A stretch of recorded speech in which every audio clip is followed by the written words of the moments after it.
მოდი იმით დავიწყოთ, რანაირად გამოთავისუფლდა მათთვის ადგილი. მოდი. ხო, ანუ ქართული ოცნებიდან, ასე ვთქვათ, კადრების გადინება მოხდა სხვადასხვა მიზეზის გამო. აი, იქიდან რომ ჩამოვალთ, მე აქ კახაკუჭავაზე მივალთ და მე უკვე შალვა პაპუაშვილამდე ვეშვებით, რომელიც ერთადერთ რამეში არის ძლიერო სხვისი ნათქვამი გაიმეოროს. ანუ აი აქედან აქ რო დავეცემით, ანუ ეს აჩვენებს თლიან სურათს. მივდივართ იმ ნაწილამდე, რომელიც ყველაფერს გააკეთებს თანამდებობას, რომელიც ვერაფერს ვერ მიაღწევდა ცხოვრებაში, რომ არა ყველაფერზე წასვლა. დეპუტატი იქნება. დეპუტატი იყო დეპუტატი, ანუ აღარ არის? არა, აღარ არის, ძალიან მეწყინა ამ ადამიანს ასეთი ტრანსფორმაცია. ანუ რატო აღარ არის? არ დამისახელო ისე მითხარი. რაღაც მეგობრები კარგა, იქაც ვერ გაკაჩა და საბოლოოდ ჩაახრიალეს რა. ეგრე გამოდის? ესე იყო, ერთ პოლიტიკოსის ადვოკატი იყო, ერთი დახმაურებულ საქმეში და ამ საქმეში კარგი მონაწილეობის გამო, როგორც ჩანს, დაუფასდა.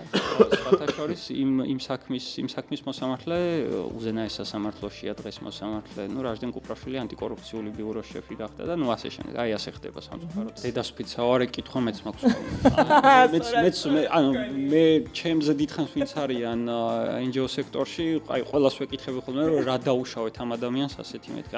მართლა ვამბობ, ჩემ ბავშვობაში მახსოვს ჩემპიონთა ლიგის ის იყო ხოლმე რეკლამა ჩემპიონთა ლიგის იმაზე, რასაც სვადანარჩენის ფულით რას ვერ იყიდი, ხო, მასტერკარდი. ხო, ანუ არ ვიცი, რაცა ესეთი მასტერკარდი აქვს ერთი ასეთი ვიზინა ივანიშვილსაც.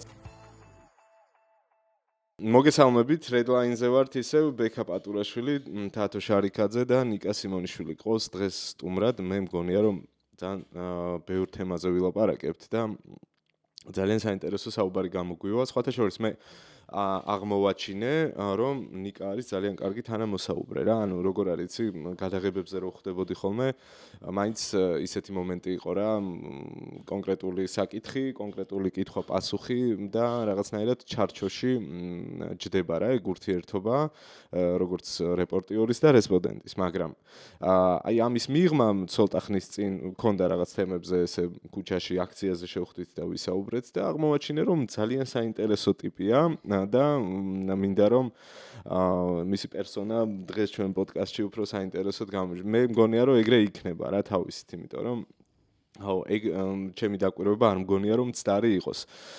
მოგესალმებით მოკლედ, მადლობა რომ ჩვენი სტუმარი ხარ და არ ვიცი დღეს დილით პირველი ნიუსი რაც გავხსენი და წავიკითხე, მე მგონია რომ მაგ თემით უნდა დავიწყოთ საუბარი. გომელაური გადადგა. თქვა რომ შვილიშვილებს მივხედო. და თქვა კიდევ ყურში რაც მომხდა, იყო ეგ ფრაზა რომ ისო რა ქვია. უკვე მშვიდობა ქვეყანაში და აღარ ვარ საჭირო.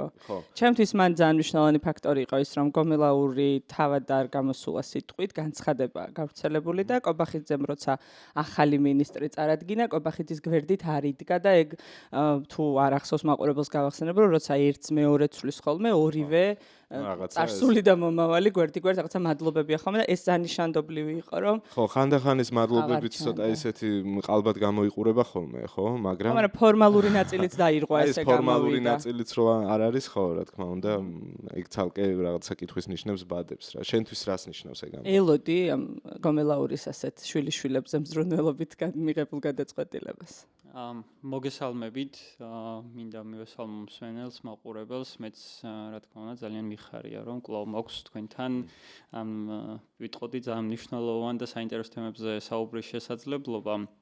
მე არ მჯერა, მოდი პირდაპირ ვიტყვი, იმის რომ ამ ადამიანმა თანამდებობა ან თავისინებით დატოვა, ან იმის გამო დატოვა, რომ შვილიშვილებს თუ არ ვიცი, ოჯახის წევრებზე უნდა იზრუნოს, ხო?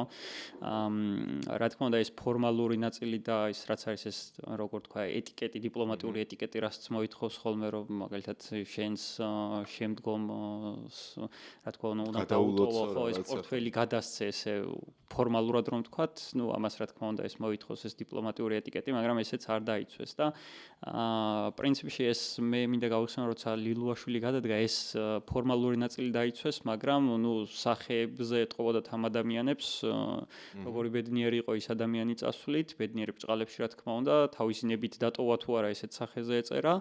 და აქაც იგივე შეგვიძლია ჩვენ ვთქვათ, ანუ პრინციპში ამის თაობაზე საზოგადოება მეტნაკლებად შემზადებული იყო და ვიცოდით რომ ასეთი გადაადგილება უნდა მომხდარიყო, მაგრამ მიზეზი რა შეიძლება იყოს ამის, მე რამდენიმე მიზეზს გამოვყოფდი მაინც. ეს ადამიანი ჩემი აზრით მაინც მე არ ვფიქრობ რომ ეს ადამიანი უკვე ბიძინა ივანიშვილისთვის სანდო ადამიანი იყო და რატომ არ იყო სანდო ადამიანი? ერთი პირველი ნაწილი ამის ამ ცვლილების სწორედ ეს არის. დანარჩენიც მე ამას რა თქმა უნდა მოყვება, მაგრამ ვამბობთ რომ ის არის ბიძინა ივანიშვილის კადრი, მისთვის რაღაც მისი ნდობით აღჭურვილი პირი, მაგრამ ერთია რომ ადამიანი გენდოდა ამ პოზიციაზე დაგნიშნა, როგორც თავისნებით არ დანიშნულა ამ თანამდებობას და მისი გადაწყვეტილება არ იყო და რაღაც პარტიის, ასევე იმ ერთი კონკრეტული ადამიანის გადაწყვეტილებით დაინიშნა და ასევე მოიხსნა. იმიტომ რომ აღარ ენდობოდა ივანიშვილი მას, ამის მიზეზად ჩვენ შეგვიძლია დავასახელოთ სწორედ ის რომ ნახეთ მთლიანად კობახიძის ნდობით აღჭურვილ პირებზე გადავიდა ეს უფლებამოსილებები. ეს არის ადამიანი, რომლის ასე ვთქვათ, კეთილსინდისიერ საქმიანობასთან დაკავშირებით კითხვები, ესე რბილად რომ ვთქვა, კითხვები თვითონ ქართულ ოცნებაშიც კი უჩნდებოდათ. და ჩვენ ნახეთ, ბოლო პერიოდში გათავისუფლებული ძირითადად სამი ადამიანი, ლილუაშვილზეა საუბარი, ღარიბაშვილზე და უკვე მესამე გომელაურზე, რომლებთან მიმართებითაც ეს კორუფციული საქმიანობის კითხვის ნიშნები თვითონ ქართულ ოცნებაშიც, ქართული ოცნების ამორჩეულებშიც პირდაპირ იყო.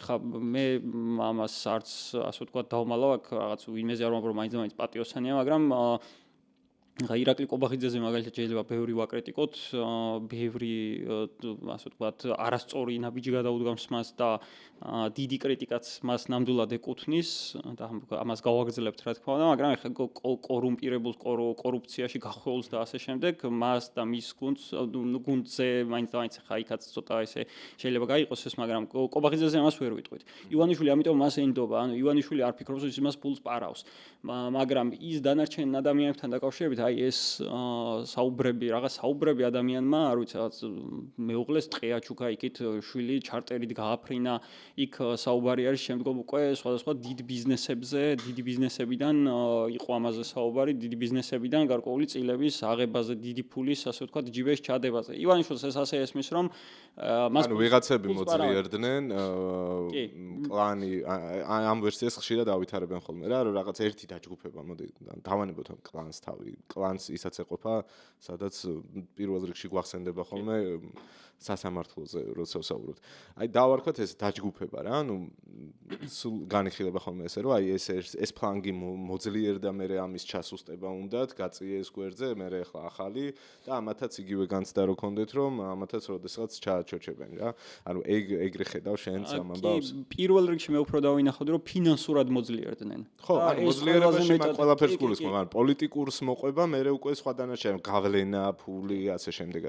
კი, და ეს ყველაზე ჩემი აზრით ყველაზე მეტად ეს აწუხებდა ივანიშვილს, რომ ამ ადამიანებმა მისი, ასე ვთქვათ, კეთილგანწყობის გამო ძალიან დიდი ფინანსური სარგებელი ნახეს, იმდენად მოძლიერდნენ, რომ შეიძლება ერთ დღესაც უცებ მოუნდეთ, რომ არ ვიცი, ბატონს დაუპირისპირდნენ, ხო? ამიტომ ეს მისთვის რეალურად ძალიან რაღაც ლეველია და იმის იქით არ უნდა წავიდნენ ეს ტიპები. ხო, ასეთი ტიპის მართლობაში სწორედ ასე გაიგება.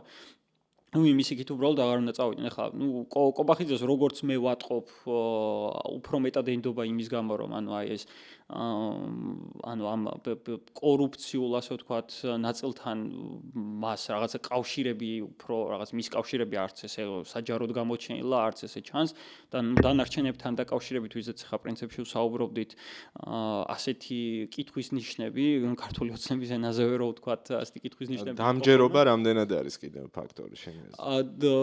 ხო, ეს მეორე ნაწილი არის ამის უკვე. ერთი არის რომ კობახიძეს უფრო მეტად ენდობა, იმიტომ რომ ფულს არ პარავს მომენტი აქვს და ეს მისთვის საკმაოდ მნიშვნელოვანი კომპონენტი არის. 100% ჩვენაფერი არ ვიცით, მაგრამ სააშკაროზე არ არის იმ სამისგან განსხვავებით გამოტანილი. ხო, მათგან განსხვავებით, ხო, ყოველ შემთხვევაში ასე არ ჩანს და მე ვნახოთ. მეორე ნაწილი ეს დამჯერობის მომენტი არის და თან კობახიძე ბევრად უფრო ცივსისხლიანად ასრულებს. ცივსისხლიანი ხისტია, საგარეო ურთიერთობების ნაწილში განსაკუთრებით ეს იგრძნობა, რასაც ვერ უთყვით ღარიბაშვილზე, მაგრამ ცოტა ისე სიმპტომები ქონდა ხოლმე ღარიბას, ხო? ხო, იგივე მაგალითად რუსული ერიდებოდა ამერიკელების კრიტიკას რაღაც მომენტში. რუსული კანონის პირველი განხილვის დროს, ანუ სისუსტე გამოიჩინა, ხო? ანუ კობახიძემ როგორც მოხვდები ივანიშვილი დაარწმუნა იმაში, რომ აი ეს სიხისტე, ეს მიწოლა, ბოლომდე მივაწვეთ, მოდი აქ რაღაცა ტერორში ვამყოფოთ სამოქალაქო სექტორიც, მედიაც, პოლიტიკური ოპოზიციაც, ну ზოგადად საზოგადოება, აქტივისტები, ვინც გვეწინააღმდეგებიან ტერორში ვამყოფოთ, შეეშინდებათ და დაგუნებდებიან და ისინი რომ დაგუნებდებიან, უფრო მეტი ბერკეტი გვექნება ზეწოლის დასავლეთზე იმისთვის, რომ ჩვენ სასარგებლოდ ვივაჭროთ, ანუ სავარაუდოდ ესეთი სქემა არის კობახიძის მხრიდან შეთავაზებული და ამისთვის კარტ ბლანში მიცა ივანიშვილმა კობახიძეს.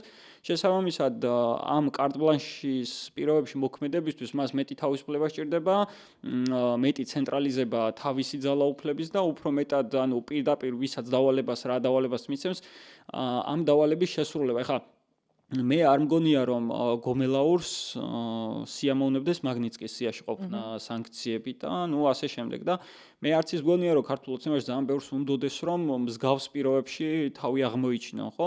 ნამდვილად ეს არ უნდათ, მაგრამ თემა ის არის რომ ანუ ზოგადად აი ქართული ოცნების ფილოსოფიას რო შევხედოთ, ამათი ამბავი არის რანაირად. ამათ უნდათ დასავლეთთან კარგი ურთიერთობა, მაგრამ უნდათ თავისი პირობებით კარგი ურთიერთობა. ანუ მე მაგალითად არ ვიცი არაბული ამათ გულისხმობ პოლიტიკურ გუნდს თუ ვიღაც ერთეულებს თქვათ.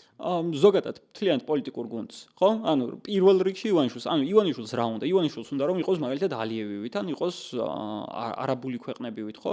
რომ დასავლეთს აქვს ურთიერთობა იმ კონკრეტულ ლიდერთან, კარგი ურთიერთობა და არა ქვეყანასთან. დასავლეთი პირიქით უყურებს ამ ამბავს. დასავლეთი ამბობს, რომ მე მინდა ქვეყანასთან მქონდეს კარგი ურთიერთობა და დასავლეთმა უამრავი რესურსი ჩადო, წლები დახარჯა, უამრავი ფინანსები, უამრავი თანხა დახარჯა იმაში, რომ ქვეყანა ყოფილიყო ძლიერი და არა, არ ვიცი, რაღაცა ერთი ადამიანი და იმის ნებაზე ყოფილიყო დამოკიდებული, ხო?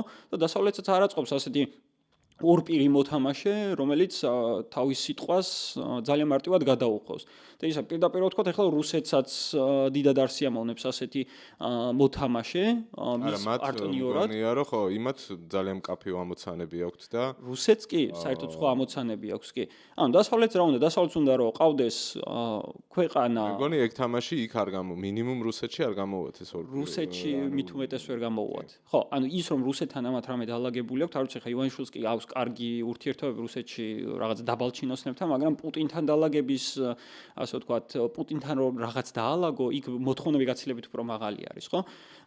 აქ რაზე არის საუბარი, რომ დასავლეთი გეუბნება, რომ ქვეყანა უნდა იყოს ძლიერი და მე ქვეყანასთან მაქვს კარგი ურთიერთობა. ანუ ქვეყანა რას ამბობს? ქართული საზოგადოება რას ამბობს? ქართული საზოგადოება ამბობს იმას, რომ მე ანუ არ შევეგუები იმას, რომ ანუ აქ აზერბაიჯანის, არაბული ქვეყნების თუ რაღაცა მსგავსი ქვეყნების ტიპის მართლობა იყოს. ანუ ივანიშვილი მაგას ამბობს, რომ კი, მაგრამ სირიას არ ვჯობი ვარ, აზერბაიჯანს არ ვჯობი ვარ.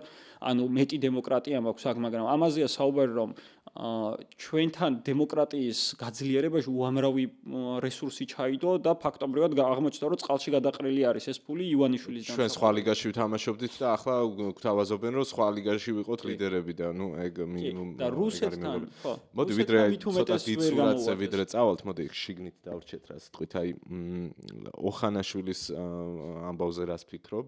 ეგ ეხა ვინც ინიშნება შინაგან საქმეთა მინისტრად, ხო, მისი მოადგილე, ანუ სუსის უფროსის მოადგილე იყო.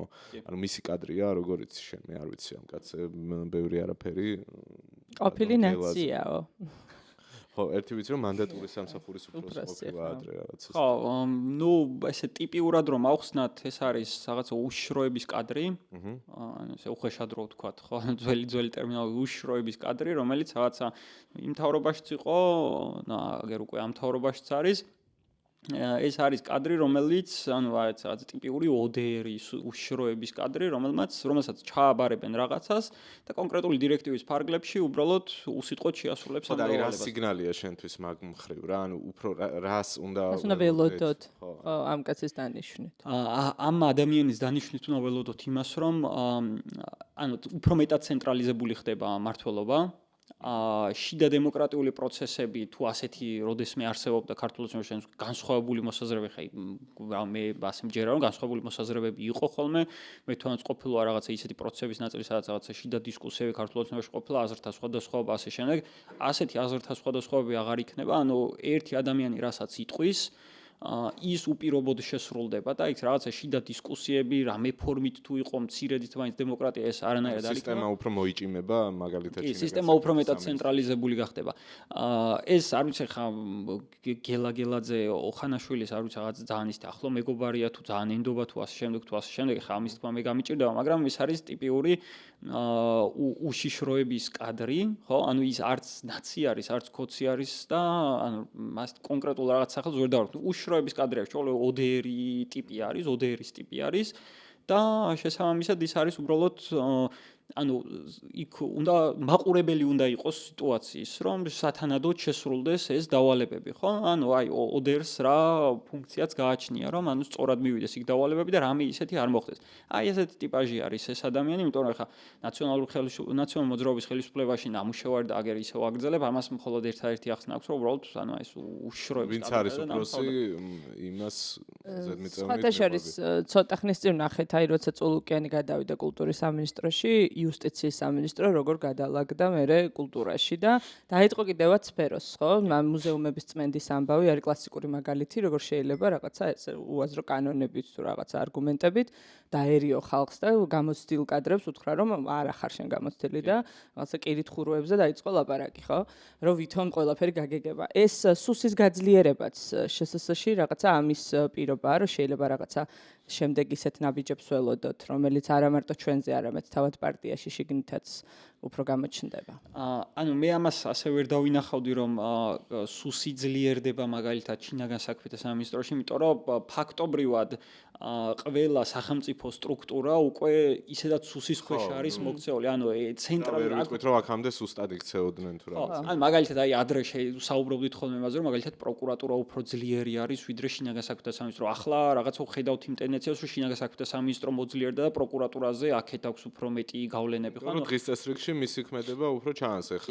კი, ანუ და ასე შემდეგ. კი, ნამდვილად, ანუ ასეთ რაღაცებს ჩვენ ხედავდით ხოლმე, რაღაცა ერთი უწყება უფრო მეტად რაღაც ძლიერი იყო, იმიტომ რომ იმ უწყების ხელმძღვანელი უფრო მეტად ძლიერი იყო ან სუსტი იყო. ან ეს რაღაც პოლიტიკური ცხოვრების პირობებში ასეთი რაღაცა ხდება ხოლმე სხვა ქვეყნებშიც და მათ შორის აქაც ახლა ხდებოდა მით უმეტეს როცა პოლიტიკური ცხოვრება არც თუ ისე ჯანსაღი იყო, მაგრამ აქ უკვე ერთიანობაში უნდა დავინახოთ, რომ ცენტრალიზებული არის მართვა და ასეთ ადამიანებს არც პარტია გააჩნიათ და არც რამე პოლიტიკური ღირებულებები, იდეოლოგია თუ ასე შემდეგ, ხო? ანუ ეს არის ტიპიური, აი ამიტომ ვამბობდი უშიშროების კადრი და ამ პრინციპით უნდა იმართებოდეს, არ ვიცი, ეს იქნება შინაგან საქმეთა სამინისტრო თუ სხვა ნებისმიერი უწყება, ხო?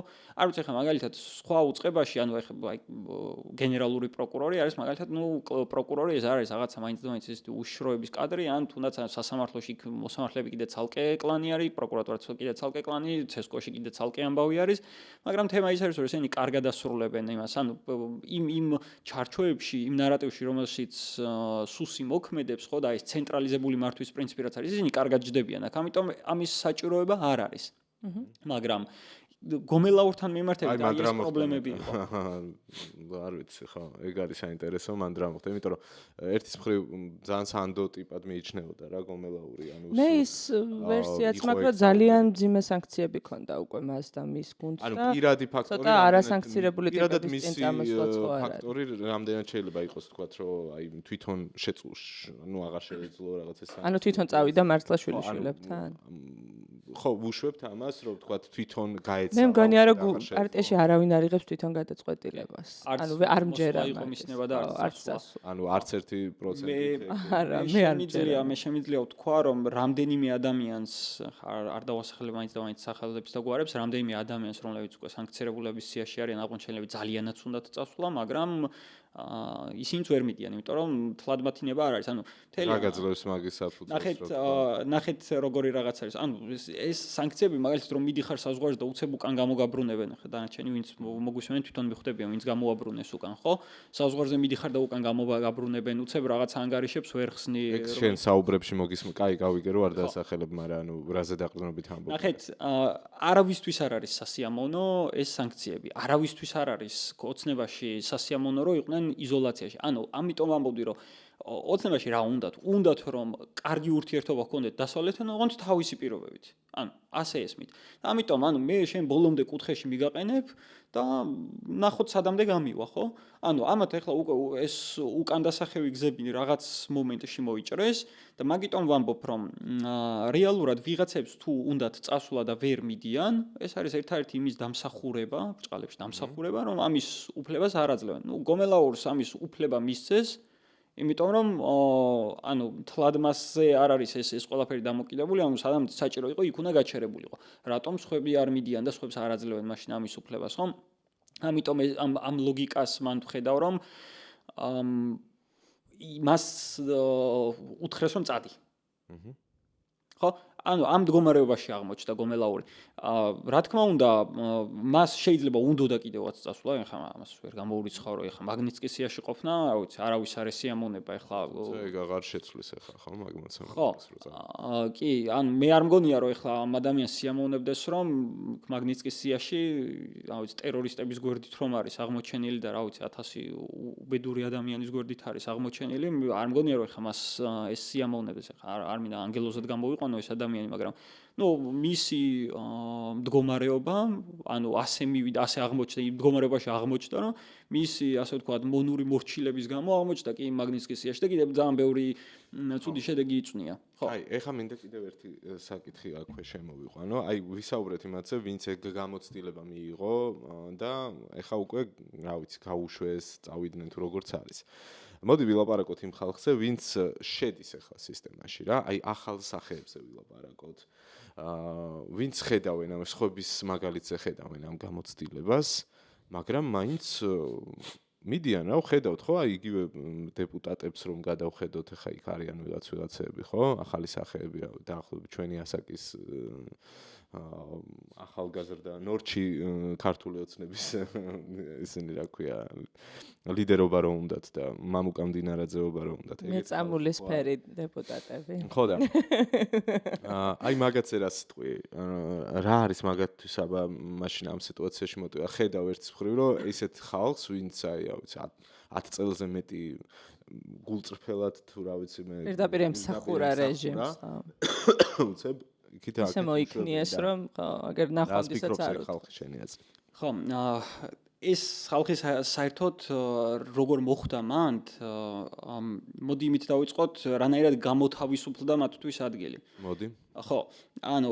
ქართული ოცნებიდან ასე ვთქვათ კადრების გადინება მოხდა სხვადასხვა მიზეზის გამო ნუ იქ იყო მაგალითად ის რომ ნუ ივანიშვილი ხა კორუფციას ასახელებდა იყო ასეთი რაღაცებიც და უკვე აღარ ენდობოდა იმ ხალხს და იყო ეგ მომენტებიც იყო ის რომ რაღაც იდეოლოგიური დაპირისპირება იყო გაუგებრობები ასე შემდეგ ხა მთლიანობაში რომ დავინახოთ ხო ანუ ქართული ოცნების ხელისუფლებაში მყოფი ადამიანები ვინც იყვნენ ანუ ხარისხობრივად ანუ ამ გადინების შემდეგ ანუ ხარისხი აი აქედან აქ ჩამოვარდა უცებ ხო ანუ გაცილებით უფრო მაღალი ინტელექტუალური შესაძლებლობის მქონე პოლიტიკოსები ყავდა ბიძინა ივანიშვილს მაგალითად ანუ თუნდაც ხო არა თუნდაც ავიღოთ აი 2012-16-ის მოწვევის ბევრად ევროპული და ბევრად კი ამ ადამიანების დამსახურება იყო იმ ადამიანების დამსახურება იყო ვიზა ლიბერალიზაცია თუნდაც ხო ანუ საგარეო პოლიტიკას ვინც ასე ვთქვათ კურირებდნენ თუნდაც 16-20-ის მოწვევის პარლამენტში უკვე წინა მოწვევაშიც ამ ხარისხმა ნელ-ნელა იყო ანუ რეალურად ხვდება ახალ ვადებთან ერთად ეგ რეგრესია არის სახე ეს რეგრესი იყო კი იმიტომ რომ ანუ შიდა დემოკრატია პარტიაში ხა ალბათ რაღაც დონეზე იყო და ამას ჩვენ ვხედავთ რომ ნელ-ნელა ეს ყველაფერი კვდებოდა იმიტომ რომ უბრალოდ განსხვავებულ აზრს ივანიშვილი აღარ უშვებდა და ნუ ეხა ქონდათ იქ ადამიანებს განცდა თუნდაც 16-20-ის მოწვევაში 20-24-ის მოწვევაში ქონდათ იქ ადამიანებს რა ვიცი მე ვიცნობ ეხა იქ ბევრს და ეს პირაპირ შემიძლია ვთქვა ქონდათ იმის განცდა რომ იქ რაღაცას შეცვლიდნენ მაგრამ ანუ ვერაფერი ვერ შეიცვალა ამიტომ მაგალითად რას შეცვლიდნენ აი თუნდაც მაგალითად გავიხსენოთ საკონსტიტუციო ცვლილებები რომ ჩააგდეს და ნუ რამდენიმე დეპუტატი რომ წამოვიდა ხო ეხლა ანუ საკმაოდ ისეთი მნიშვნელოვანი ინტელექტუალური რესურსი გამოაკლდა ქართულ ოცნებას იგივე გახარიას გუნდი რომ გამოეცალათ ასევე საკმაოდ მნიშვნელოვანი ინტელექტუალური რესურსი გამოეცალათ და საბოლოო ჯამში ანუ აი იგივე კახა კუჭავა როდესაც წავიდა ანუ ეხლა რა თქმა უნდა ვერ ვიტყვი რომ ის რაღაც ცუდი პროფესიონალი პირიქით ანუ მასთან ყოველთვის და კარგი დადებითი ურთიერთობა მქონდა რამე, მხოლოდ კარგის თქმა შემიძლია ხა კახაზე. განსხვავებული აზრიც მithქვამს, ძალიან ცხარედაც გვიკამათია, მაშინ მახსოვს მე პარლამენტში მუშაობდი, მოხელე ვიყავი და აი ძალიან ცხარედ გვიკამათია. და ან კახა კუჭავას რომ ჩაანაცვლებდნენ საბოლოო ჯამში შალვა პაპუაშვილამდე რომ მივალთ, ან იწყება რაღაც დათო უსუფაშვილიდან, ნუ ეხა კობახიძე რა თქმა უნდა ვერ ვიტყვი რომ რაღაცა არ შევდივართ ხო კობახიძეს არაკომპეტენტური არა მაგას ვერ ვიტყვით, მაგრამ ანუ აი იქიდან რომ ჩამოვალთ მე აქ კახა კუჭავაზე მივალთ და მე უკვე შალვა პაპუაშვილამდე ვეშვებით, რომელიც ერთადერთ რამეში არის ძლიერი რომ სხვისი ნათქვამი გაიმეოროს. ან სხვისი ნათქვამის გამეორებაში არის მხოლოდ ძლიერი. ანუ აი აქედან აქ რო დავეცემით, ანუ ეს აჩვენებს თლიან სურათს. ანუ ის ვინც რეალურად რაღაცა ინტელექტუალური რესურსი იყო ქართულ ოცნებაში, ხო? ძირითადად ისინი გავიდნენ. აი კომიტეტების ხელმძღვანელების დონეზეც კი ეგ იგრძნობა. კომიტეტების ხელმძღვანელების დონეზეც კი იგრძნობა კი. ანუ ისინიც გამოეცალნენ, ანუ რა ვიცი, თუ გინდათ სათითაო თანამდებობას გავყვეთ, ხო? ანუ საიდან, სადმე, აი პარლამენტის თავმჯდომარე ავიღეთ თუნდაც, ხო? მაგალითისთვის.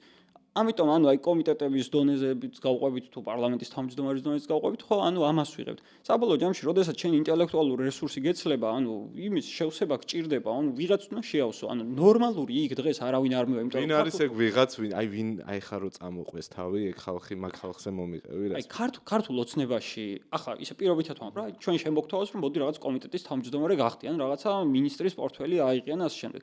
ან ნორმალური ადამიანი იქ არ მივა, იმიტომ რომ სანქცირებულების კანდიდატი ხარ. სანქცირების კანდიდატი ხარ ეგრევე, ხო? ეხლა ნახეთ, ან დასანქცირების კანდიდატი ხარ, ან მოსროლის საბოლოოდ. ხო, ნუ გამოგიყენებ. მინიმუმ იცი რომ ძალიან დიდი წნეხი გექნება და ამ ტარს არავინ დაგიკრავს, გარეთ რო გახვალ და უნდა მალვით იარსებო. ხო, ანუ რა ვიცი, ეგ მოხდება. ამიტომ ეს ხარისხი როცა მცირდება, უკვე მივდივართ იმ ნაწილამდე, რომელიც ყველაფერს გააკეთებს თანამდებობის, რომელიც ვერაფერს ვერ მიაღწევდა ცხოვრებაში, რომ არა ყველაფერზე წასვლა. ამიტომ აი ეს ხარისხი როგორც კი იკლებს, უკვე ყველაფრის გამკეთებელი არაპროფესიონალების დრო დგება. ვიღებთ მე დეპუტატს, რომელიც მასონებზე გველაპარაკება პოლიტიკური ტრიბუნიდან და ესე უტიფრად და რა ვიცი ხა ისე არ მინდა გამომიდეს რომ ვიღაცა შევაქოთ რაც, მაგრამ აი სერგეიკოს რომ მასონებზე რაღაც ეთქვა. ეს კაცი რო ყავდა დეპუტატად და მე მარიამ ლაშხის დონეზე როგორც შენ თქვა, აი აქ რო ჩამოდიხარ, ხო, რაღაცა ძალიან დეგრადირებული გახდა მე თლიანად პარტია. ხო, ანუ მათგან ელოდები და იმ ხალხისგან შეიძლება ვერ წამეხა. ხმალაძე იყო პარლამენტში და ეგეთი ხალხი იყო რა, ანუ ნახევარი კანონმდებლობა რომ თვითონ აქვს დაწერილი, ხო? ხმალაძე რომელიც პროფესიით იურისტი არც არის, მაგრამ იურიდიულ კომიტეტს საკმაოდ ღირსეულად უძღვებოდა და აი ხმალაძიდან ხო, სხვათა შორის აი ხმალაძე რო აღარ იყო ეგ რომელი მოწვევა იყო, უკვე ანუ მან ვფიქრობდი რომ აი ეს ხალხი რო არ არის, ეხა ესენი რანაირად დაიკავებენ იმათ ადგილს ხო და ეხა მაშინ რო ვიხსენებ რომ მაშინ ესე ვფიქრობდი და ეხა სად ვართ? აქ კიდე ძალიან დიდი ჩავარდნა არის. არა, ძალიან უკან წავიდა კი. ამიტომ ხო, ადგილი ასეთი ადამიანებისთვის თავისუფლდება. შემსრულებელი ხალხისთვის, ხო? ცხოვრებაში რო ვერაფერს ვერ მიაღწევდი, ხო, ცხოვრებაში ვერაფერს რო ვერ მიაღწევდი და ანუ რაღაცა რიგითი რაღაცა მოხელე იქნებოდი სადღაც, ხო? ან რიგითი იურისტი, ან რიგითი რომელიღაც მოხელე, ან რიგითი რაღაც თანამშრომელი და უცებ ანუ ამ ხელა შესაძლებლობა მოგეცა, ხო? რას გააკეთე? გამოთავისუფლდა და არავინ დიდად კონკურენციაში არ არის და აბა კი და შესაძლებლობით სარგებლობ, ხო? ანუ შესაძლებლობა გეცემა და მოგეცა და ეგეთი ტიპი მე უფრო მეტად გაუჭება კიდევაც, უფრო მეტად ცდილობს რომ შეინარჩუნოს, მე რაღაც ძალები გამოაჩინოს. აი მაგ კონტექსტში ერთადერთი ვისაც ვერ ვსვამ, აი ვინც შეიძლება ცხოვრებაში წარმატება სხვანაირად ვერ მიაღწიოს კონტექსტში, არიან ოლიმპიელები და გინესის რეკორდსმენები ყავს. მაგრამ მაინც აქვთ ეს რაღაცა ცდუნება, გავლენების, მათ ხო გავლენებზია მე ლაპარაკი. მათ კარიერა დაასრულეს და ამით აიხსნება ეს ყველაფერი. ხო, და თავის სხვაგან ვერ იპოვეს ალბათ, ხო, ეს. მე მგონია რომ მაგ ხალხს ძალიან დიდი მაგრად ტვინი უბურღეს, მაგრად მე მგონია რომ მოტყუებულები არიან ეგენი. არ გვანან. მაინც ეს არ გვანან ეგეც. ეს ანუ კონკრეტული სახელები და გვარები, მაგრამ აი დღესაც ვერ ხვდებიან, მგონია ისეთ რაღაცაში აქვს თავი გაყოფილი რა. რა ვიცი, კი უყვართ ლანძღვა ხალხის, მაგას ხო ხვდები. ხო, შეიძლება არა ის მაგას თავი დავანებოთ, მე სხვათა შორის სხვაგან გადაინასვლან. ხო, ეგეც არის. სხვაგან ულამაზესად გადავიდნენ. რაღაც ფედერაციებში და ასე შემდეგ. ესა იცი რა გამახსენდა სირით ხო წოდა ტვინი შევჭამე უკვე შენ იცი ბაშარ ალ-ასადი როგორ მოხდა მან სადაც მოხდა ანუ ასადი საერთოდ არ განიხილებოდა პრეზიდენტად და ლიდერად მას ყავდა უფროსი ძმა რომელიც უფრო ეს ქარიზმატული ტიპი იყო და უფრო მოიაზრებოდა მამამისი ანუ პირველი ასადი მოიაზრებდა რომ ის უნდა ყოფილიყო მისი მემკვიდრე და ის იღუპება უცებ ავტოკატასტროფაში და მერე ეს ოფთალმოლოგი ბაშარი რომელიც ანუ საერთოდ არ მოიაზრებოდა და უმცროსი ძმის რაღაცა ჭრდილქვეშ აი ამ ამპლუაში იყო უცებ ხდება უფრო მაგარი სასტიკი და საშინელი ლიდერი, თუ რა ვიცი, დიქტატორი თუ რაც ქვია, მაგას უფრო სასტიკი რეჟიმი ჩამოაყალიბა მოკლედ ამ ტიპმა. ეს უბრალოდ პარალელი გავაკეთე იმაში, რომ მე ეგეთი აუთსაიდერი ტიპები, რომლებიც რაღაცა შესაძლებლობა გაუჩენდებათ ხოლმე, რომ მე ესე უყურებ რა, ანუ რაღაც ვერასოდეს აი ფარა რომ მობრუნდება და კოჭლი ცხარი მოექცევაო სათავეში, აი ეს კოჭლი ცხარი მე რაღაცებს კადრობს ხოლმე რა და შვენიერი შედარება. ეგეთი შთაბეჭდილება მრჩება იმ ახალგაზრდა ეგრეთ წოდებულ დეპუტატებზე, ვინც ახლა ძალიან ბევრს ყვირიან ხოლმე რაღაცებზე და აღარ იციან რით გამოიდონ თავი და როგორ რაღაცა სასწაული ფრაზები შემოგთავაზონ მაგალითად რა ვიცი დასავლეთთან ურთიერთობაზე კიდე იქ რაღაცა deep state-ებზე და რაღაცებზე გლობალურ ომის შვილები რო შვილები არიან და ჩვენი შვილები რო შვილები არ არიან. ნიკა იცი რა მაინტერესებს რადგან ცოტა წინიდან გავიხსენეთ ქართული ოცნება მე მახსოვს როცა საპარლამენტო რაღაცებს თემებს ვაშუქებდი ხშირად ამბობდა ხოლმე ქართული ოცნება ასეთ ფრაზას რომ ეს კანონი ჩვენ შევიმუშავეთ არასამთავრობო ორგანიზაციების ჩართულობით მათთან დისკუსიებით მახსოვს რომ არასამთავრობო სექტორი ესწრებოდა ხოლმე კომიტეტებს ძირითადად მე ბოლოს უკვე ძირითადად უფრო ხმაურს იწევდა ეს ყველაფერი. როდის ნელდება ეგ ყველაფერი და როდის იწევს არასამთავრობო კი არ იწევს უკან ქართულმა ოცნებამ როდის ჩახსნა ასე ვთქვათ არასამთავრობოები და გაჩნდნენ გონგო ოღონდ მაშინ არ ვქოთ ესე ხო ანუ ის არასამთავრობო ორგანიზაციები რომლებიც არც ვიცოდით ვინ იყვნენ მაგრამ კომიტეტებზე რაღაცა ლამაზ კითხვებსაც სვამდნენ ხოლმე აი როდიდან იწყება ასეთი არასამთავრობო ხო ასეთი უკვე დარტყმა არასამთავრობოებს ხო აი მე ცოტა მანამდე პერიოდს დავიწყებ ანუ ძირითადად როგორ იყო ხოლმე არასამთავრობო ორგანიზაციების ჩართულობა პირველი მოდი ესე გავყოფდი აი 2022 წლამდე ოღონდ აი ზუსტი პერიოდის გამოყოფა მაინც გამიჭირდება 2022 წლამდე ქართული ოცნება მაინც რაღაცა მეტნაკლებად ფორმალურად მაინც ცდილობდა ხოლმე არასამთავრობო ორგანიზაციების ჩართვა საპარლამენტო საქმიანობაში პირიქით ანუ ამას პროცესის ლეგიტიმაციისთვის იყენებდნენ უფრო ეს ჩართულობა თავდაპირველად როგორ იყო ხოლმე თავდაპირველად ითვალისწინებდნენ მოსაზრებებს ის რაც ადამიანის უფლებებს შეეხებოდა მაგრამ როგორც კი ინსტიტუციურ დონეზე მიდიოდა საკითხი იქ არაფერი არ იყო გათვალისწინებული ანუ სადაც ძალაუფლებას ეხებოდა ქართული ოცნების ძალაუფლების შესუსტებას მაგალითად იქ უფრო ძირითადად არ ითვალისწინებდნენ ხოლმე ადამიანის უფლებებთან დაკავშირებულ საკითხებზე სადაც რაღაც მაგალითად უმცირესობების საკითხები თუ ასე შემდეგ რა თქმა ძალაუფლებას ხა დიდად არ ემუქრებოდა იქ უფრო იყო ხოლმე ეს გათვალისწინებული იმიტომ რომ ნაკლებად პოლიტიკურად სენსიტიური იყო ჩათვლილი იყო რომ ჩართულები ხო მით უმეტეს პოზიტიურად გამოიყენებდნენ გაითვალისწინეს რაღაცა პროცედურულად რაღაცა ამდენი მაგალითად 20 რეკომენდაციიდან 15 გაითვალისწინეს და ეს 15 არის ესეთი რომელიც ან ძალაუფლების ნაწილს არ ეხება და 5-ია ძალაუფლების ნაწილი რომელსაც შენ არასდროს არ თმობ ანუ ასე იყო ხოლმე. შემდეგ აი ეს რაღაცა 20-დან 15 გავითვალისწინეთ ესეთი პროცედურული გათვალისწინებები, რომელიც ანუ ძალაუფლებაზე არ ახდენდა გავლენას. მერე უკვე გახდა უფრო პროცედურული მონაწილეობისკენ გადავედით უფრო ბოლო წლების განმავლობაში, აი 21-22 წლის განმავლობაში უფრო ასეთი პროცედურული დატვირთვა უფრო ჰქონდა ხოლმე. მივხვიდოდი პარლამენტში, ლაპარაკობდი, აი მოგისმინე, მაგრამ არ ვითვალისწინებ. ანუ უფრო ასეთი იყო, ანუ მაგალითად ახლა მე მახსენდება 2021 წლიდან მოყოლებული განსაკუთრებით, როდესაც აი მიშელის შეთანხმების იმპლემენტაცია რომ დაიწყეს, იქ იყო რაღაცები გათვალისწინებული და აი აქ ამაზე იყო ლაპარაკი, რაღაცები გავითვალისწინეთ, რაღაცები არ გავითვალისწინეთ. ჯერ კიდევ მაგ მომენტში ეს ტენდენცია იყო შენარჩუნებული. როგორც კი ანუ მიშელის შეთანხმების ანულირება მოახდინეს და მთლიანად თქვეს რომ უკვე ანუ არ გვაინტერესებს არც თქვენი დასავლეთი არც ძალაუფლების დანაწილების თემები არც რაღაცა ეს power sharing-ი და ну ასე შემდეგ იქ უკვე თლიანად ფორმალური გახდა ეს მონაწილეობა მიხვიდოდი კომიტეტზე ან მაგალითად აი გავიხსენოთ მაგალითად აი ვის თანაზე მისულხარ ეგრე ხო კომიტეტზე ელაპარაკე უბრალოდ ესე მოგისმინეს სადღაც და ხო, კაი კი, აი მაგალითებს მოყვება იგივე აი საარჩევნო რეფორმა რომ მიდიოდა თუნდაც იგივე მიშელის შეთანხმების იმპლემენტაციის ნაწილში თუ არ ვიცი რაღაცა სხვა საკითხებზე იქ მივსულ ვარ კომიტეტზეც რაღაცები ანუ ეხა ყოფილა იქ რეკომენდაციები გათვალისწინებული ну რაღაც ტექნიკურად უდგებოდნენ ამებს მაგრამ მაინც იყო ხოლმე რაღაცები გათვალისწინებული თუმცა ანუ უკვე აი ამის შემდეგ აი გავიხსენოთ სახელმწიფო ინსპექტორის გაუქმების საკითხი. რა თქმა უნდა, წინ დიდი ამბავი ატყდა იმაზე, რომ სპეციალური საგამოძიებო სამსახური გაუქმდა, ხო? ანუ არ ვიცი, ეს სამსახური ფაქტობრივად არც მუშაობდა. არა, ხო, ну, ეგ უნდა მეთქვა, რით დაგვამახსოვრა თავი. ანუ ფაქტობრივად არც მუშაობდა და ხა რა ვიცი, ხა იქით იქნება ეს სამსახური თუ აქეთ ხა ღობის იქით დააბავ თუ ღობის აქეთ დააბავ. პოლიტიკური თემა იყო, რომ აი რასაკეთებს კაციტაძის უწყება, რასაკეთებს ეს პრობლემა ჩაიხსნეს რა, ანუ აღარ არის კაციტაძის მაგრამ ნუ ახლა უკვე პროკურატურა რასაკეთებს იქნება, ხო? ანუ ეს პასუხისმგებლობა მათ ერთ შემთხვევაში ვერ მოეხსნებათ. უბრალოდ ახლა თემა ის იყო, რომ პოლიტიკური ამბავი იყო, დიდი პოლიტიკური ამბავი, იმიტომ რომ ევროკავშირის რეკომენდაციის და ანუ ასე ვთქვათ, ევროკავშირთან დაახლოებისთვის გაკეთდა ეს ასეთი დამოუკიდებელი საგამოძიებო ინსტრუმენტი უნდა ყოფილიყო, მაგრამ მე ამას უფრო ვუყურებ რანაირად, რომ ანუ დამოუკიდებელი მთლიანად პროკურატურა უნდა იყოს.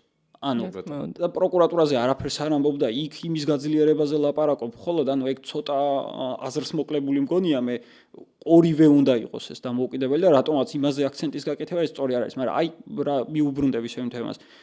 რეალურად ქართული ოცნებისგან დამოუკიდებელი იყო სახელმწიფო ინსპექტორის სამსახური, იმიტომ რომ ნუ ლონდა თოლორეს ვერ აკონტროლებდნენ, ხო?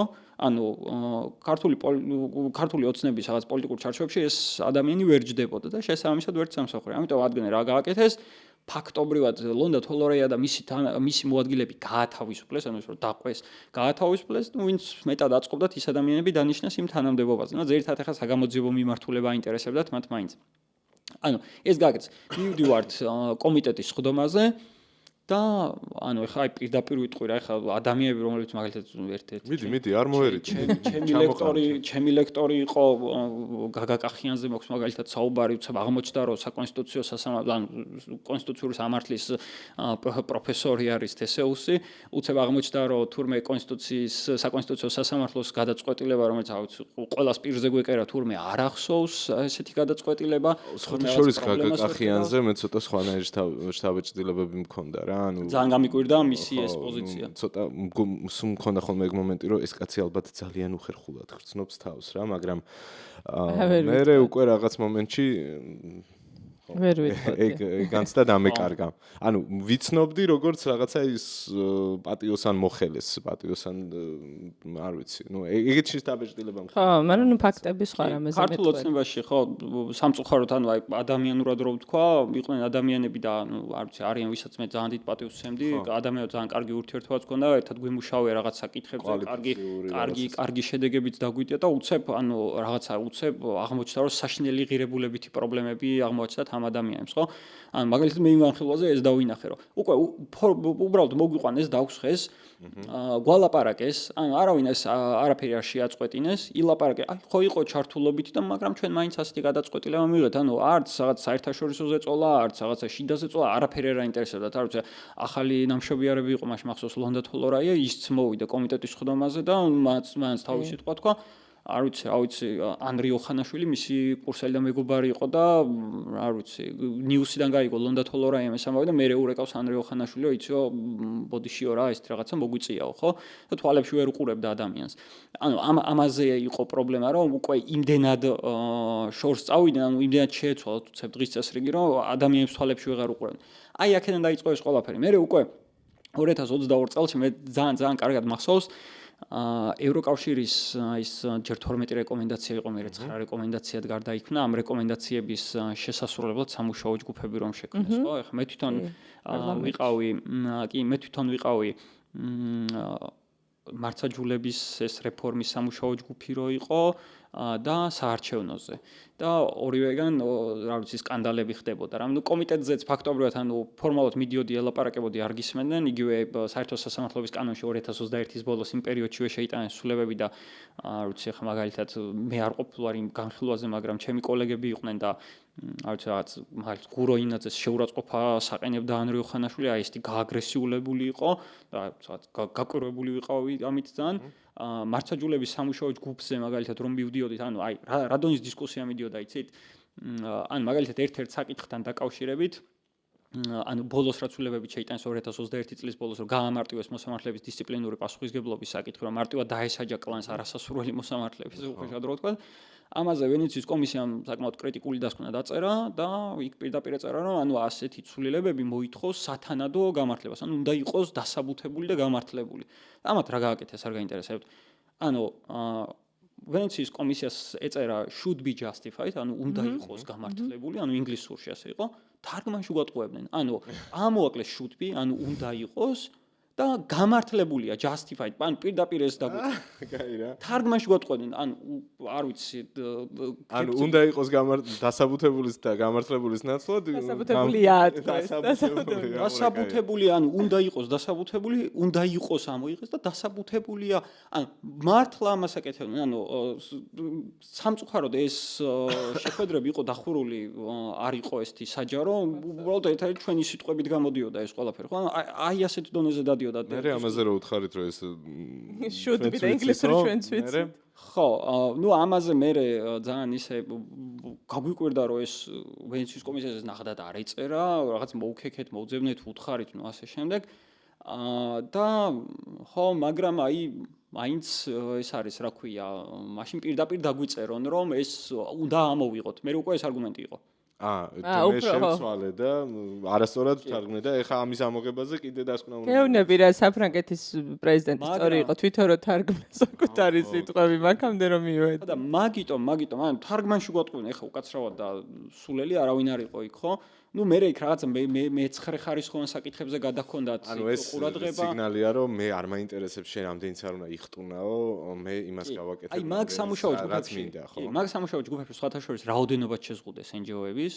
რაოდენობა შეზღუდეს. საბოლოოდ იქამდე მივიდნენ რომ ანუ პირდაპირ დაგვიწეროს ვენეციის კომისიამ კი არა, ვენეციის კომისიას უკვე deep states და იმას ეძახდნენ. ანუ აქამდე თვითონ არაკომპეტენტურები, არაკვალიფიციური, ნუ არ ვიცი რაღაც ჩემ და სამწუხაროდ ჩემო ყოფილმა მეგობარმა ისეთი სასწაულები ლაპარაკა მათ დასკვნაზე. არ ვიცი იმ საუბრის შემდეგ ის აღარც გამოჩენილა საჯაროდ, მაგრამ ნუ ეს არის რა მნიშვნელობა აქვს ხა უკვე დეპუტატი იქნება. დეპუტატი იყო დეპუტატი, ანუ აღარ არის? აღარ არის, ძალიან მეწყინა ამ ადამიანს ასეთი ტრანსფორმაცია. ანუ რატო აღარ არის? არ დამისახელო ისე მითხარი. ანუ აღარ არის საჭირო და აღარ არის. სავარაუდოდ ვერ გაართვა ვენეციის კომისიის კრიტიკას კარგად თავი და ამიტომ დიდი ალბათობით ამიტომ, მაგრამ ნუ ანუ უბრალოდ რაღაცა ეპიზოდია, მაგრამ მოდი ვთქვათ რა, ანუ ადამიანი ტრანსფორმირდა ბრჭყალებში, ხო?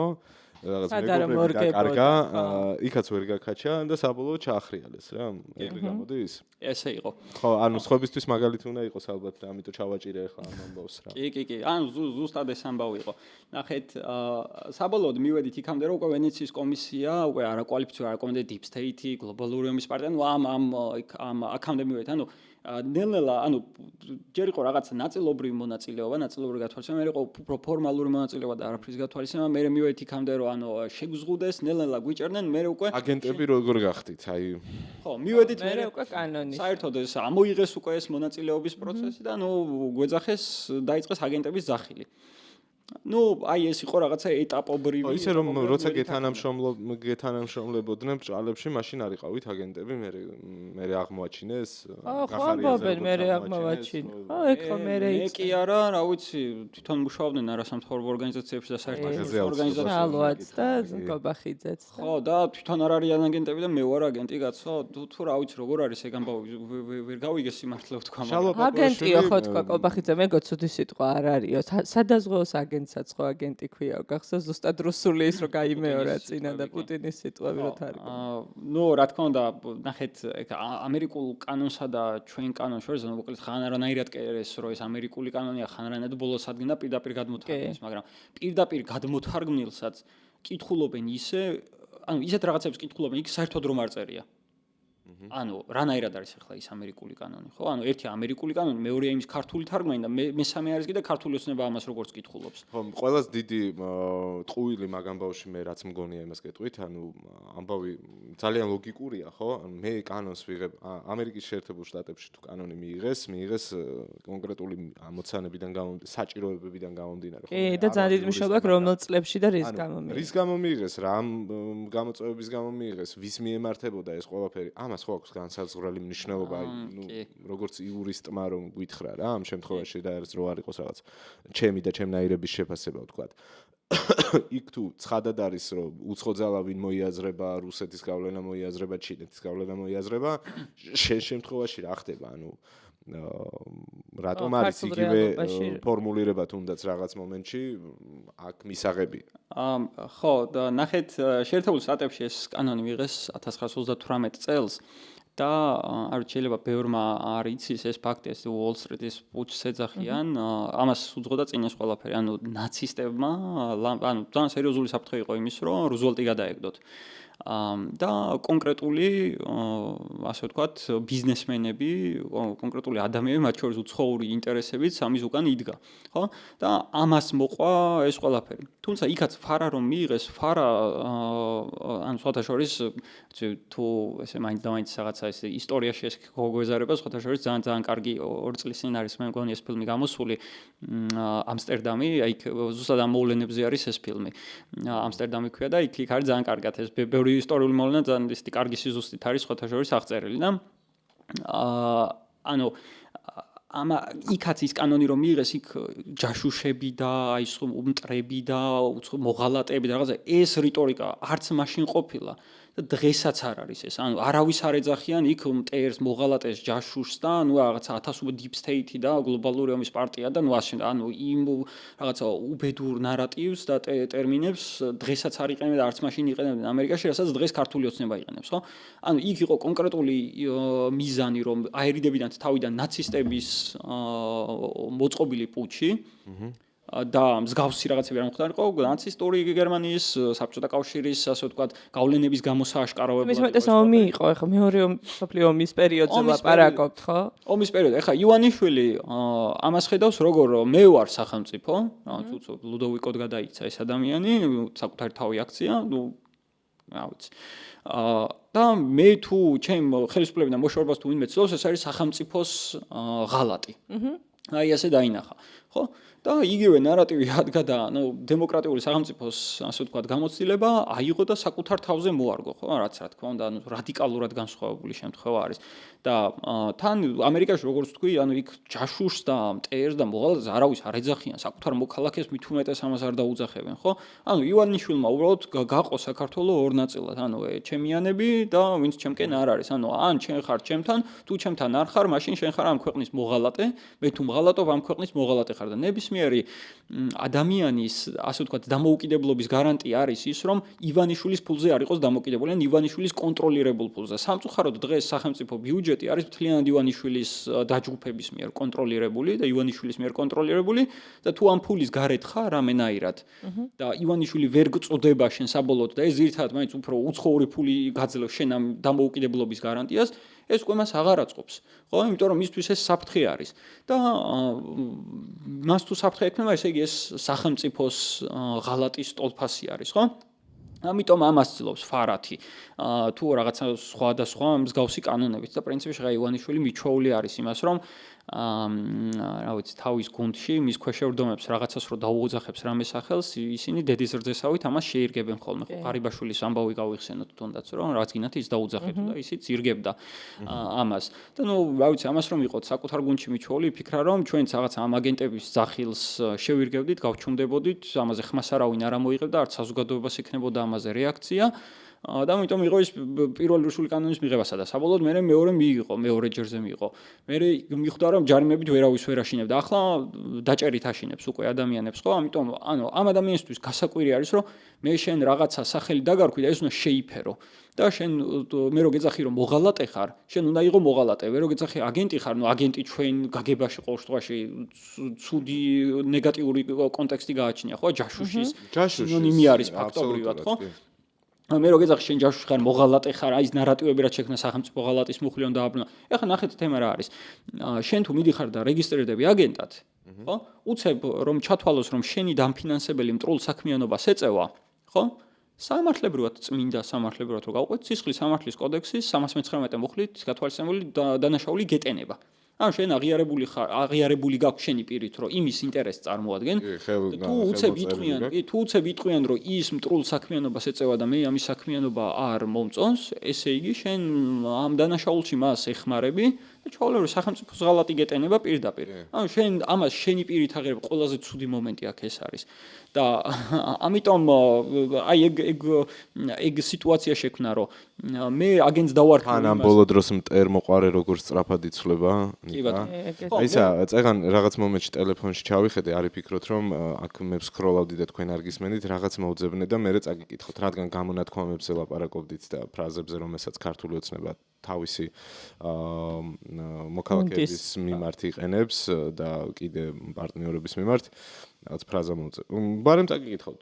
ხო, წაგიკითხე. ესე იგი, თქვენი ჩელენჯი ეგეთია, რომ უნდა გამოიცნოთ ვისია რა, თუ არ იცით, არ ვიცი. ესე გლობალური deep state-ი ძლიერი ღრმად ფესვგადგმული და სტრატეგიულად გამართულია, მისი უგულებელყოფა, გაუფრთხილებლობა იქნებოდა.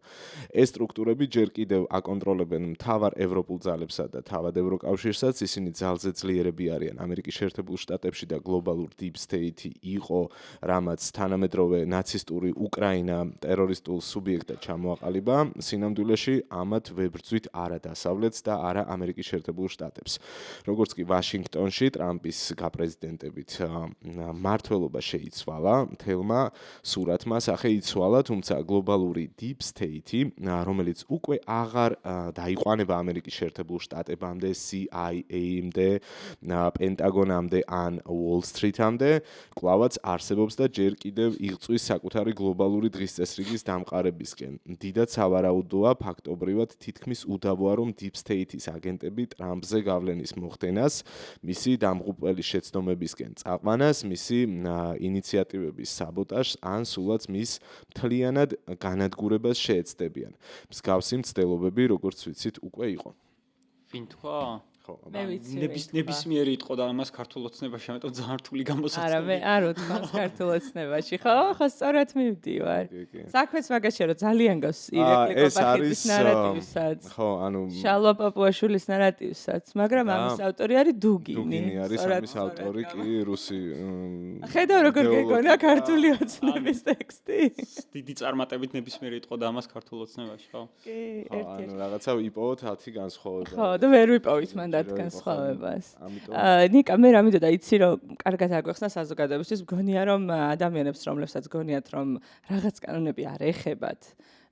აი მანდ მინდა ხოლმე რომ კარგად სიცხადეში შევიდეთ რა, რომ მაგალითად ნებისმიერი მოქალაქე, რომელსაც მისი აზრით არასდროს ბმა არ ქონია არასამთავრობო ორგანიზაციასთან, შეიძლება თქვას რომ ახლა მე ფარას რომ მიიღებენ ნიკა სიმონიშვილს თუ რამე გაუჭირდება, ნიკას პრობლემაა. მაგრამ მე ვიცი, რომ ძალიან ბევრ არასამთავრობო ორგანიზაციას და მათ წევრებს, რომლებიც ცალსახად არ არიან პოლიტიკურები. ცალსახად მათი საქმიანობა არ არის პოლიტიკური. ზოგი შემეცნებით ნაწილშია, ზოგი რეგიონებს ეხმარება და აგერ 2 დღის წინ გვითხრეს და მითხრეს, რომ ფარა გვეხება და ძალიან ცუდად გვეხება, რომ ვერ ვაგრძელებთ საქმიანობას. 1 ივნისამდეც რაღა დარჩა. მე მინდა რომ საზოგადოებას კარგად აუხსნათ, რომ აქ არ არის ნიკას დაიჭერენ თუ არა, რა თქმა უნდა, სულაც არ მინდა რომ დაგიჭირონ. ანუ მე არ მინდა რომ ამ დონეზე დავიდეს, რომ რამდენიმე ჰედზე რომ თითქოს ამათ გამო, ანუ აგენტების გასაშევ. ხო, ანუ აგენტები გამოაშკარა. როგორ ვრცელდება ეს სინამდვილეში ყველაზე?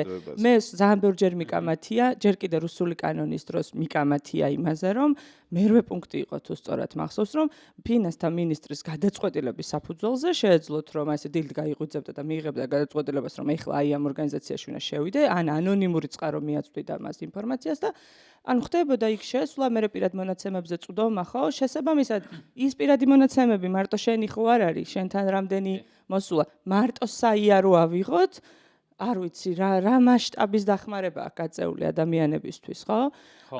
ეს რომ კარგად აუხსნათ მოქალაქეებს, რომ არ არის სავალდებულო იყო არასამთავრობო ორგანიზაციის წარმომადგენელი, რომ ეს კანონი რეალურად შენს გეხება. ეს კანონი ეხება ნებისმიერ ადამიანს, რომელიც პირდაპირ ან არაპირდაპირ უცხოეთიდან იღებს შემოსავალს. ნებისმიერ ადამიანს. ანუ ეხლა შეიძლება ცოტა სიგიჟეთ ჟღერდეს, რასაც ვამბობ. ანუ რაღაცა ისე ჩანდეს რომ რაღაც სიგიჟია მართლა. თითქოს უტრირებ, მაგრამ სინამდვილეში არა, ეს პირდაპირ თქვა რაჟდენ კუპრაშულმა, ანტიკორუფციული ბიურო შეფმა, ხო? ეხლა აუხსნი აქ რაზე არის საუბარი. მოკლედ ეს კანონი ამბობს ასეთ რაღაცას, ეს ფარა. ანუ ამაზე ამბობ რა მოხდა ხომ, არა ეს ხო ამერიკული კანონია, ხო? ანუ საიდან გადმოწერ კანონს, ამას კი არ აქვს მნიშვნელობა, რისთვის იყენებ ამას აქვს მნიშვნელობა, ხო? ანუ თუ მე მაგალითად რუსული კალაშნიკოვიდან მესვრიან ეს ცუდია და თუ ამერიკული M4-დან დამიწყეს სროლა, კარგია, თუ ჩინური წყლის ჭავლის მანქანებიდან მომასხეს წყალი, ეს ცუდია და თუ არ ვიცი რაღაცა მაგალითად ფრანგულ წყლის ჭავლის მანქანას მოიყვანა და იმით მომასხავენ წყალს, ეს კარგია და უნდა შევირგო? თუ რა ვიცი, რეზინის ტყვია თუ მაგალითად გერმანულია, ესეც უნდა მომეწონოს თუ რა? მთელი თემა იმაში არის, სადაურია კანონი კი არა, როგორ იყენებ, ხო? ანუ თუ შენ ამას იყენებ ცუდი საქმისთვის, ეს კანონი არის რუსული, საიდანაც გინდა იქიდან თარგმნე. არ ვიცი, თუ გინდა მარსიდან მოიტანე ეს კანონი, ხო? ანუ თუ გინდა საერთოდ არარსებული მოიგონე, თუ გინდა სულ ქართული დაწერე. ანუ თუ ცუდი საქმისთვის იყენებ, ეს საქმე არ არის ქართული და თუ ქართული არ არის ეს საქმე, ესე იგი ეს მტრის ინტერესებს ემსახურება. ამიტომ არის ეს კანონი რუსული. ხა დანარჩენი რანაირადაც გინდა ისე გადაფუთე. მეორე რა წერია? იქ კანონში წერია ასეთ რაღაც, რომ უცხოური პრინციპალისგან მიღებული დაფინანსება პოლიტიკური მიზნებისთვის, იმისთვის რომ შენ მისი ინტერესები გაატარო, ექცევა ფარას მოქმედების ქვეშ. ახლა როგორ განმარტა ეს რაჟდენ კუპრაშულმა? ანუ უცხოური პრინციპალიო არისო ნებისმიერი უცხოური სახის დაფინანსებაო. მერე თქვა ასეთი რაღაც, რომ არ აქვს მნიშვნელობა შენ დაფინანსება რა მიზნით მიიღეო. ანუ კანონში წერია, რომ პოლიტიკური საქმიანობისთვის უნდა მიიღოვო. ხო, ანუ ვიღაცაზე გავლენას რომ ახდენდე. კანონში ეს წერია, მაგრამ რაჟდენ კუპრაშული გაცდა ამას. რაჟდენ კუპრაშული უბრალოდ უთხრეს და გაიმეორა ეხლა რაჟდენ კუპრაშულის. რაჟდენ კუპრაშულის პირით ლაპარაკობს ნუ ქართული ოცნების გუნდი და მორჩა რა, ეხლა თვითონ ამას არც მოიგონებდა, ვერც მოიგონებდა, ხო? და მივალ მაგ ადამიანამდეც, მაგრამ ნახეთ აქ რაში არის საქმე.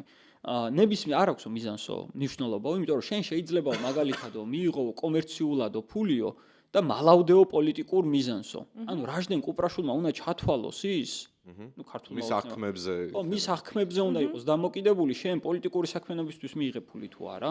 პოლიტიკური საქმიანობა შეგიძლია თუ არ შეგიძლია ამ ფულით, აგენტი ხარ თუ არა. და ვიღაცის ინტერესს ატარებ თუ არ ატარებ. ანუ აი მარტივად რომ ავიღოთ, ამ განმარტებით მივდივართ სრულ სიგიჟემდე. და რატომ? ანუ რეალურად ფარა ვრცელდება რაზე? ვიღაცამ აი გარედან უნდა დაგიქირაოს შენ როგორც ლობისტი, ანუ ლობისტებზე ვრცელდება რეალურად ეს კანონი. როგორც ლობისტი, რომ შენ მაგალითად პარლამენტში ან რომელიმე სახელმწიფო დაწესებულებაში მიხვიდე, იმათ გარკვეული გადაწყვეტილება მიაღებინო. ანუ შენ ფულს უნდა გიხდიდნენ იმაში, რომ იმისი კონკრეტული დავალება შეასრულო, ანუ მის წარმომადგენელი უნდა იყოს, მის ინტერესს უნდა ატარებდა. ეს წერია ნორმალურ ფარაში და არა, ეს რა ქვია, ქართული ოცნების ნათარგმნ ფარაში და რაჟდენ კუპრაშვილის განმარტებულ ფარაში, ხო? მაგრამ ესენი ამბობენ იმას, რომ შენ თუ, ანუ ხო თქვით რომ ანუ მის დავალებას პირდაპირ უნდა ასრულებდე, აი ეს პირდაპირ უნდა იკვეთებოდეს და ეს უნდა დაგიმტკიცონ პირდაპირ. ხა რაჟდენ კუპრაშვილი ამბობს იმას, რომ შენ თუ რამე ფული მიიღე, აი რამე ფული თუ მიგიღია უცხოეთიდან, არ აქვს მნიშვნელობა რისთვის, მაგრამ პოლიტიკაზე თუ ლაპარაკობ და ბევრი ადამიანი თუ გისმენს, მაშინ აგენტი ხარ. ეხლა ეს ორი ერთი და იგივეა? ანუ მე თუ ბალეტის განვითარებისთვის მიხდის რომელიღაცა უცხოეთი, მაგრამ პოლიტიკურ განცხადებას გავაკეთებ, ეს ბალეტი აღიქმება პოლიტიკურ საქმიანობას. კუპრაშვილი ამბობს რომ კი. ჩვენ რო ეხა დონაცია ვითხოვოთ, აი ჩვენი ჩენელისთვის ჩვენ არ ყავს. ჩვენ ახლა პოლიტიკაზე ლაპარაკობთ. და აი ვიღაცა ადამიანებს უთხრათ რომ მოდი აი თუ გინდათ რომ მოგწონთ და რამე, მოდი ჩაგვირიცხეთ. ანუ ჩვენ და პოლიტიკაზე ვლაპარაკობთ. აგენტები ვიქნებით მაგ ლოგიკით? ფარას ანუ ამერიკაში არ ჩაითვლებოდით აგენტებად, იმიტომ რომ ამერიკაში, ანუ ამერიკული ფარა ამას არ გულისხმობს და არც წერია ეს. აქ, ანუ ფაქტობრივად უცხოეთიდან მიღებული ნებისმიერი ფული ითვლება იმათ, რა ქვია. ხო, ვიღაცა ემიგრანტებმა რო ჩაგირიცხეს. ძალიან უხეში შედარება რომ გავაკეთოთ, ხო? ანუ დაიწყეს იმით, რომ პარლამენტის წინ ტერიტორიას რაღაც 300 კაცი კეტავთ, უკანონოა. ფეიერვერკის სროლა არ შეიძლება უკანონოა, ნიღაბი არ უნდა გაიკეთოს ამეცოც, უკანონოა. ანუ რასაც გაკეთებ ყველაფერზე იტყვიან რომ უკანონოა. კი, უკანონო, აი ყველაფერი, ანუ რუსთაველზე რაც რამე დაინახეს, ყველაფერი აკრძალეს ტიპებმა რა. აი ყველაფერი მეტი არაფერი უკეთებიათ 24-ის მის ოქტომბრის მერე ხო ნიღაბი მოკლედ რაც რამე თვალში არ მოვიდა აი ყველაფერი რაც რამე პროტესტის სიმბოლო იყო ყველაფერი იმას ქნეს პოლიტიკოსზე რამე თქვი უკანონოა სისხლის ამართალია დაგიჭერ ხო კი რაც ქართული ოცნების დროშის დაწვაც კი ეს არის რაღაცა სამართლებრივი ხო ანუ გამაკრიტიკებ უკანონო აი ყველაფერი უკანონო დაქცეს აი საბოლოოდ სადამდე მივედით რამდენიმე დღის წინ ოპენეარი გაიმართა ალისის ტბის მიმდებარე ტერიტორიაზე იქაც ანუ გარკვეული საპროტესტო გზავნილები იყო ნათქვამი აქ გამოსვლების ხვიდან ნუ ზოგადადაც ხო ანუ იქ ხო ფორმალურად უკანონო არაფერი არ მომხდარა აი ქართული შორის მაგაზე ერთი განმარტება არის გასაკეთებელი მანდ დროშას არ დააფსა რეალურად იმან რა ხო იმიტირება იქ ეგ იყო პერფორმანსის ნაწილი კი ხო რა თქმა უნდა რუსეთის დროშას დააფსა ეგ განასახიერა ოღონდ არ ქნა რა რეალურად ეგ იყო და მაგაზე რუსეთში დაიწყო გამოძიება ლევან ლაუდაძეს მიაყოლებენ ზე რომელმაც თქვა რომ რაღაც კაი სიტყვები შეუთვალა იქ რუსეთს და ცეცხლი ოლიგარქიასო ხო ეგ პატარა განმარტება რადგან ისა ხო ანუ უბრალოდ იმას ვამბობდი რომ ოპენეარი რომელიც ანუ ამ საპროტესტო მუხტის ერთ-ერთი გამოხატულება იყო და აი ქართული ოცნების არც ერთი ფორმალური კანონი არ დაურღვევია ფორმალურად ხო ანუ აი რაღაც ყველაფერი ხო აგვიკრძალეს აი არ დარღვეულა მაგითაც არაფერი აი ეგეც არ მოეწონათ ანუ ეს ფარაც არის აი მაგის მაგალითი რომ მე უბრალოდ არ მომწონს შენ რო განსხვავებულ მე დუგინის განცხადებად ყოველად არ წავიკითხე ნიკა ანუ აქ საუბარი არის იმაზე რომ ყველაფერი არის სინქრონიზებული ანუ თუ პოლიტიკოსების განცხადებები ერთ-ერთში ემთხვევა რუსი პროპაგანდისტების არა მარტო დუგინის და პროპაგანდისტების შესახებ არ არის საუბარი მედვედევის განცხადებებს ემთხვევა ხოლმე აი ერთ-ერთშია ხოლმე მედვედევის განცხადება ანუ ხა დუგინი და მედვედევის განცხადება ერთი არა მე ვამბობ ქართველების და მედვედევის განცხადებები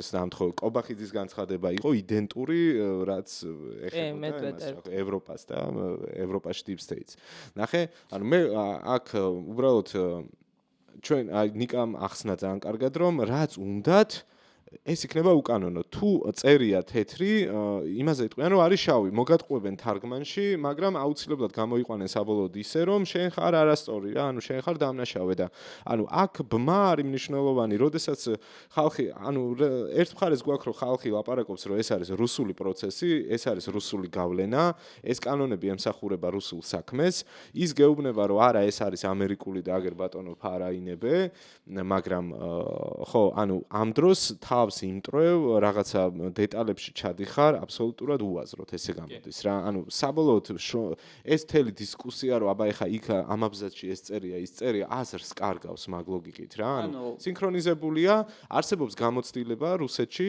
რა დაემართა არასამთავრობო სექტორს და ამ საფრთხეებიდან გამომდინარე საუბრობს ეს ხალხი ამდენი ხანია რომ აი იგივე დაგვემართება ჩვენ შესაბამისად იგივე დაემართება საზოგადოებასაც რომელიც რაღაც იკეთებს იღებდა არასამთავრობო სექტორიდან სწორად ახსენი მასე არის ნამდვილად ეხლა მე ცოტა შორსაც წავალ ნახეთ ანუ ეს მარტო არასამთავრობო სექტორს არ ეხება ეს ფარა ანუ ინდივიდებზე პირდაპირ ჩვეულებრივ ვრცელდება ანუ თუ ქართულ ოცნებას არ მოეწონება თქვენი ლაპარაკი ანუ ინდივიდუალურად რაღაცა ანუ Facebook-ზე რაღაცებს პოსტავ არც არასამთავრობო სექტორში ვარ არც მედიაში არსად არ ვარ საერთოდ მაგრამ ანუ ძალიან შევაწუხე ამ ჩემი პოსტებით ანუ ანისი ანასე რაღაცა გზას მომიძებნა აი მაგალითად ჯარიმებზე ხო ანუ რაღაც 1000 ფორმალური წესი შეცვალეს მაგრამ ისიც არ აღმოჩნდა მე მაგალითად საკმარის ქართული ოცნებისთვის და აი მათივე ფორმალური წესების დარღვევით დაიწყეს ამ ჯარიმების გამოქვეყნება ეხლა სადგელოლიაოთ ამდენიო და ნუ დადგნენ გამოქვეყნეს ანუ თუ რამის გაკეთება უნდა ამას აკეთებენ და რატომ ვამბობ ამას იქ ფარაში რა წერია და რა არ წერია ამას მნიშვნელობა არ აქვს უნდათ ასე წაიკითხავენ ფარას და დამთავრდა ანუ რაზე არის საუბარი რაჟდენ კუპრაშვილმა გვითხრა ქართული ოცნების ასე ვთქვათ მესიჯი ასეთი შენ თუ იღებ უცხოეთიდან დაფინანსებას არ აქვს მნიშვნელობა რა მიზნით და შენ თუ პოლიტიკაზე საუბრობ და მე ეს არ მომეწონება ამის გამო დავაჭერინებ შენ თავს აქ საუბარი არის ათასობით ადამიანზე და რაზეა რა კონკრეტული მაგალითები შეიძლება ვთქვათ საქართველოს ათასობით მოქალაქე მისი ოჯახის წევრებისგან იღებს ემიგრაციაში მყოფი ადამიანებისგან ოჯახის წევრებისგან დახმარებას. ის ადამიანი ითვლება უცხოურ პრინციპალად. საქართველოს მოქალაქე იქნება თუ არა მნიშვნელობა აქვს, თუ იქ ცხოვრობს საზღვარგარეთ, ხო?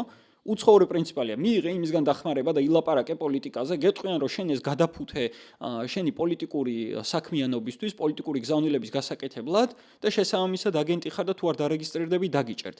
არ ვიცი, ფრილანსერი ხართ, რაღაცა ვებ დეველოპერი ან რაღაცა IT სერვისს აწვდით ან რა ვიცი, არ აქვს მნიშვნელობა, რაღაც ნებისმიერ სერვისს საზღვარგარეთ და იქიდან შემოსავალს იღებთ, კომერციულ შემოსავალს, ხო?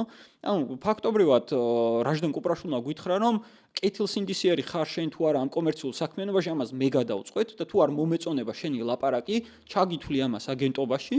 შესაბამისად აღმოჩნდები ციხეში.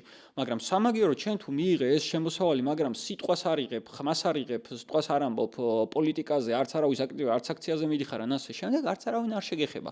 ანუ ეს არის პირდაპირ პოლიტიკური გზავნილი, რომ ვისაც გვინდა იმას დავჭერ. როცა გვინდა დავიჭერ. როცა გვინდა იმას დავჭერ. ეს ინსტრუმენტი აქვს. ხა ამას მე აღასრულებენ, ამის აღსრულებას შეძლებენ თუ ვერ შეძლებენ, ხა ეს მეორე საკითხი არის. ნებად გასახანი ალბათ შეძლებენ. კი, მაგრამ მე არ მგონია რომ ქართული ოცნება ხა იმ მდგომარეობაში არის, რომ მათ ამით შესაძლებლობა ქონდეს. ანუ აი დღეს არა, მაგრამ ნუ საფრთხე. დღეს არ არიან, მაგრამ საფრთხე არსებობს. და რატომ ხა მე შემიძლია მაგალითად ავიღო ხა ეს ჭიქა და არ ვიცი რაღაც რომელიღაც აპარატურას მაგალითად ვესროლ დავამტვრიო, ხო? ანუ პირობითად ვამბობ. ეს რატომ უნდა გავაკეთო? ანუ რაღაცად უნდა მიღირდეს, ხო ეს?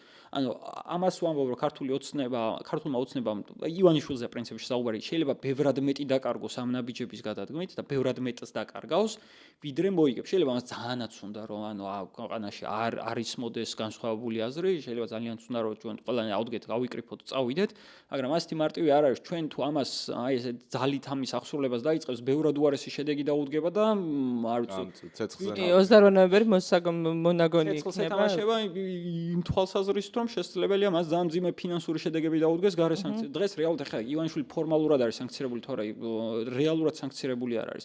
მაგრამ შეიძლება უცებ რეალურად სანქცირებული აღმოჩნდეს. ხო, ამიტომ ცეცხლს ეთამაშება ამით და თემა რა არის, რომ ამის ახსრულებას ის შეძლებს იმ შემთხვევაში, თუ ჩვენ თავს მოვიქცევთ ამ რეგულაციებს, ჩვენ თუ ვიტყვით რომ ანუ რა წავედი აგენტად დავრეგისტრირდი პირობითად და მე ამას არ შევეწინააღმდეგები, ხა გარედან რა უნდა უთხრან ივანიშვილს, რომ ეს ეთყვის რომ აგე თვითონ ადგა წავიდა დარეგისტრირდა და თუ არ მიიჩნევდა ვიღაც ინტერესის გამტარებელ თავს არ დარეგისტრირებული ყო, აბა ებრძოლა, ხო? შენ თავს მოიქცევ ამ რეგულაციების ქვეშ, მაშინ გარედანაც ამაზე პრესი ვეღარ მოდის, ხო? და აი იგივე როგორც აქციებზე დაიწყეს ეს დაჯარიმებები, თუ გაჩუმდები და შეხვალ სახში, რა ვიცი, იტყვიან რომ რა ვიცი, პროტესტი აღარ არის და დამთავრდა. მაგრამ შენ თუ ამას წინააღმდეგობას უწევ მიუხედავად ამ უკანონობისა ჩაგვრისა ან ასე შემდეგ, დასავლეთს უჩნდება უკვე იმის პოლიტიკური ლეგიტიმაცია, რომ ეს პრესი, ეს ზეწოლა უფრო და უფრო მეტად გააძლევს. იგივე პრინციპი არის აქაც. ამიტომ ნუ ეხლა საერთოდ ნუ რაჟდენ კუპრაშვილზე რაღაცის თქმა გინდოდა და მაგის შემდეგ უნდა კითხოს სწორედ იმ წინააღმდეგობაზე, რას აკეთებს არასამთავრობო სექტორი და როგორ ანუ არ ემორჩილება, ასე ვთქვათ, ან რა პერსპექტივა, რამდენად არის მაგის რესურსი, რომ ვიღაცები ხო დარეგისტრირდნენ სადღაც და მე ხო იყო რომ აი დარეგისტრირდნენ რამდენი აპირებდნენ. ხო, მაგას კეთო. ხო, მაგაზე მოგვიყევი, მანამდე არ ვიცი, წეღანაციანე რომ რაჟდენზე სიტყვას გეტყვითო და ვინ არის ბატონი რაჟდენი. ანუ ბატონ რაჟდენზე ხო უბრალოდ იმის თქვა მინდოდა რომ არ ვიცი, ადამიანი რომელსაც საკუთარი წინა წელს რაც მოხდა ხო ეკა გიგაური და საერთაშორისო გამჭვირვალეობა საქართველოს პოლიტიკური მიზნების მქონე სუბიექტად რო აღიარა ისე რომ აი კანონში საერთოდ სხვა რაღაცა ეწერა რომ მაგალითად მაწონი თეთრია და იმან წაიკითხა იმან ეს განმარტა ისე რომ არ ვიცი რაღაცა აი ეს გადასაფარებელი არის მაგალითად წითელი ხო აი ესეთი რადიკალურად განსხვავებული განმარტება გააკეთა ანუ უბრალოდ ან ეს არის ადამიანი რომელსაც საკუთარი გადაწყვეტილება 2 დღეში უკან წააღებინეს იმიტომ რომ აი ასე იყო საჭირო იმიტომ რომ ქართულ ოცნებას ამის აღსრულების რესურსი პოლიტიკური რესურსი და შესაძლებლობა არ ქონდა სამართლებრივად კი ბატონო ბევრი რაღაც შეუძლიათ მაგრამ მეორეა ეს პოლიტიკურად შეუძლიათ თუ არა ასევე არის ეს ფარას ამბავიც ხო და ამიტომ ადამიანი რომელსაც თავისი გადაწყვეტილება 2 დღეში უკან წააღებინეს მის სიტყვები ჩემთვის სერიოზულად ვერ აღიქმება და ასევე ვერ აღიქმება ეს უფრო არის შიშის ინსტრუმენტი ფარა რეალურად დღეს ჩემი მოსაზრებით ვიდრე ამის რეალურად აღსრულების შესაძლებლობა აქვს იმიტომ რომ აქ მაქსიმალურად ტემპერატურას წევენ რომ აი დავიჭერთ იმას ვიზამთ ამას ვიზამთ ანუ მუქარა ან მუქარის ტემპერატურას მაქსიმალურად წევენ შენ მაქსიმალურად შეგეშინდეს რომ მეტი мотиваცია გქონდეს დარეგისტრებაში მაგრამ რას აკეთებს ხა არასამთავრობო სექტორი ხო მე ვფიქრობ აქ ერთადერთი აქ პოზიცია რაც უნდა იყოს და მე მგონი ჩემ ბევრ მეგობარს კოლეგას ეს პოზიცია აქვს ფარა ნორმალურ პირობებში რაჟდენ კუპრაშვილიც ამბობდა რომ ჩვენ ამას ამერიკულად აღვასრულებთ მაგრამ საკუთარი სიტყვები ორ წუთში უარყო მე მაგრამ ფარა ვრცელდება სხვის ინტერესის გამტარებელ, სხვის დაფინანსებულ ორგანიზაციაზე, ხო? აქ მთელი მომენტი იმაში არის, რომ სხვის ინტერესს კი არ ატარებენ ეს ორგანიზაციები. ეს ორგანიზაციები თავის საქმიანობაში დამოუკიდებლები არიან, არავის მითითებას არ ასრულებენ, არავის წარმომადგენლები არ არიან. მათზე ფარას მოქმედება არ ვრცელდება და თუ რაჟდენ კუპრაშვილი იქნება თუ რა ვიცი, მისი უფროსი გადაწყვეტს იმას, რომ ეს რეგულაცია გაავრცელოს ამ ორგანიზაციებზე, ეს იქნება მათი ფორმალურად მათი კანონის ფორმალური დარღვევა. ანუ იმ ფარაში ეს რეალურად არ წერია, ისინი ამას ასე ამბობენ, რომ ასე გვინდა გავმარტოთო, ხო და ასე გვინდაო რომ წავიკითხოთო. მაგრამ თემა ის არის, რომ შენ თუ ამბობ, რომ კი, ჩემზე ეს კანონი ვრცელდება და ანუ ჩერდები, ანუ რეგისტრირდები, ან ასე შემდეგ, უკვე ქართულ ოცნებას მეტი აქვს ამაზე სალაპარაკო. ანუ თუ არ დარეგისტრირდებიან ორგანიზაციები თუ პირები თუ ასე შემდეგ, ჩნდება წინააღმდეგობის საშუალება ამის. ანუ თუ შენ ამბობ იმას, რომ არ რეგისტრირდები, არ ვაღიარებ, არ რეგისტრირდები. არ რეგისტრირდები იმის გამო, რომ მე არ მიიჩნევ თავს აგენტად და უცხოური გავლენის გამტარებელად. არავის ინტერესს არ ვატარებ. თავი თუ შენ მიიჩნევ, რომ მე ვინმეს ინტერესს ვატარებ, მაშინ უნდა დამიმტკიცო. სამართლებრივი სტანდარტი ასეა. ანუ უდანაშაულობის პრეზუმპცია ამას მოითხოვს. შენ უნდა დამიმტკიცო, რომ მე ვიღაცის ინტერესს ვატარებ. ეხლა თუ ვერ მიმტკიცებ და მე ვარაუდებს ატრიალებ იქ, რომ შენ თუ ვერ მიმტკიცებ, რომ არავის ინტერესს ატარებ, მაშინ მიიჩნევაო, რომ ვიღაცის ინტერესს ატარებო, ეს პირიქით არის უდანაშაულობის პრეზუმპციის საპირისპიროა, ხო? მაშინ სამართლებრივი პრინციპებს სულით თლიანად. მე თუ მიმაჩნია და ასე ვიღებ მე დაფინანსებას და ასე უსაქმიანობ, რომ არავინ მითითებას არ ამბობს, არავის ინტერესს არ ვატარებ და ვემსახურები იმ ინტერესს, რომელიც კონსტიტუციის 78 მუხლში წერია, არ ვიცი, მაშინ ამოიღე კონსტიტუციიდან ის ჩანაწერი, ხო? მაშინ კონსტიტუციაში არ უნდა იყოს ის ჩანაწერი. ანუ ეს ქვეყნის ინტერესი არის, ხო? ქვეყნის ინტერესს ვემსახურები. არავინ მითითებას არ მაძლევს, ეს ქვეყნისთვის კეთდება და ეხლა შენ თუ დემოკრატია არ მოგწონს და ავტორიტარიზმი გინდა, ბოდიში და ეს ჩემი პრობლემა არ არის, ხო? ამიტომ ვამბობ, რომ ის ორგანიზაციები, რომლებიც არაპირებენ დარეგისტრებას, ისინი მიიჩნევენ იმას, რომ ისინი არავის ინტერესს არ ატარებენ, ეს ნამდვილად ასე არის, ეს წლების განმავლობაში ასე ხდებოდა და შესაბამისად, არ ვიცი, მე არც ვფიქრობ იმას, რომ ისინი ამ კანონის აღსრულებაში თავის თავს მოიაზრებენ. კი ბატონო. და არც უნდა მოიაზრონ, იმიტომ რომ არ ვიცი, მე 2 წლის განმავლობაში ვიყავი ახლა საიას ხელმძღვანელი, კიდევ მაქვს დღემდე ახლა არასამთავრობო სექტორთან თანამშრომლობა შეხება და არც ერთხელ არ ყოფილა, არ ვიცი, რაღაც შემთხვევა, ვინმეს დავალება, მითითება შემესრულებინოს, ასეთი რამ რომ გაკეთებულიყო, ანუ ზოგად ლაპარაკს არ ვამბობ ახლა, რასაც პროპაგანდა ატრიალებს ხოლმე, მაგრამ რამე კონკრეტული შემთხვევა რომ ყოფილიყო, რომ ვიღაცის დავალება შევასრულე, არ ვიცი, მიწიდან ამომთხრიდნენ და იმდენი მასალა დაიდებოდა. ხო, ანუ ასეთი რაღაცა, ანუ თუნდაც მითითების დონეზე რომ შენ ეს უნდა გააკეთო, ანუ ასეთი რაღაცა, არ ვიცი, 2 წლის განმავლობაში და არც მე არ მახსოვს მე, არავისგან ნამდვილად არ ყოფილა. და შესაბამისად, შენ თუ ამას ვერ ამტკიცებ, რომ ვიღაც მითითებით მუშაობს და უბრალოდ გახარ და პოლიტიკური სპიჩით გამოდიხარ, ანუ უბრალოდ იმის დავალებებს ასრულებ, ეს არანაირად საკმარისი არ არის. ხო, ეს რაჟდენ კუპრაშვილი საიდან მოხდა, მან სადაც მოხდა? ხომ არის შემთხვევით. რაჟდენ კუპრაშვილი მანამდე იყო იურიდიული დახმარების სამსახურის შეფი.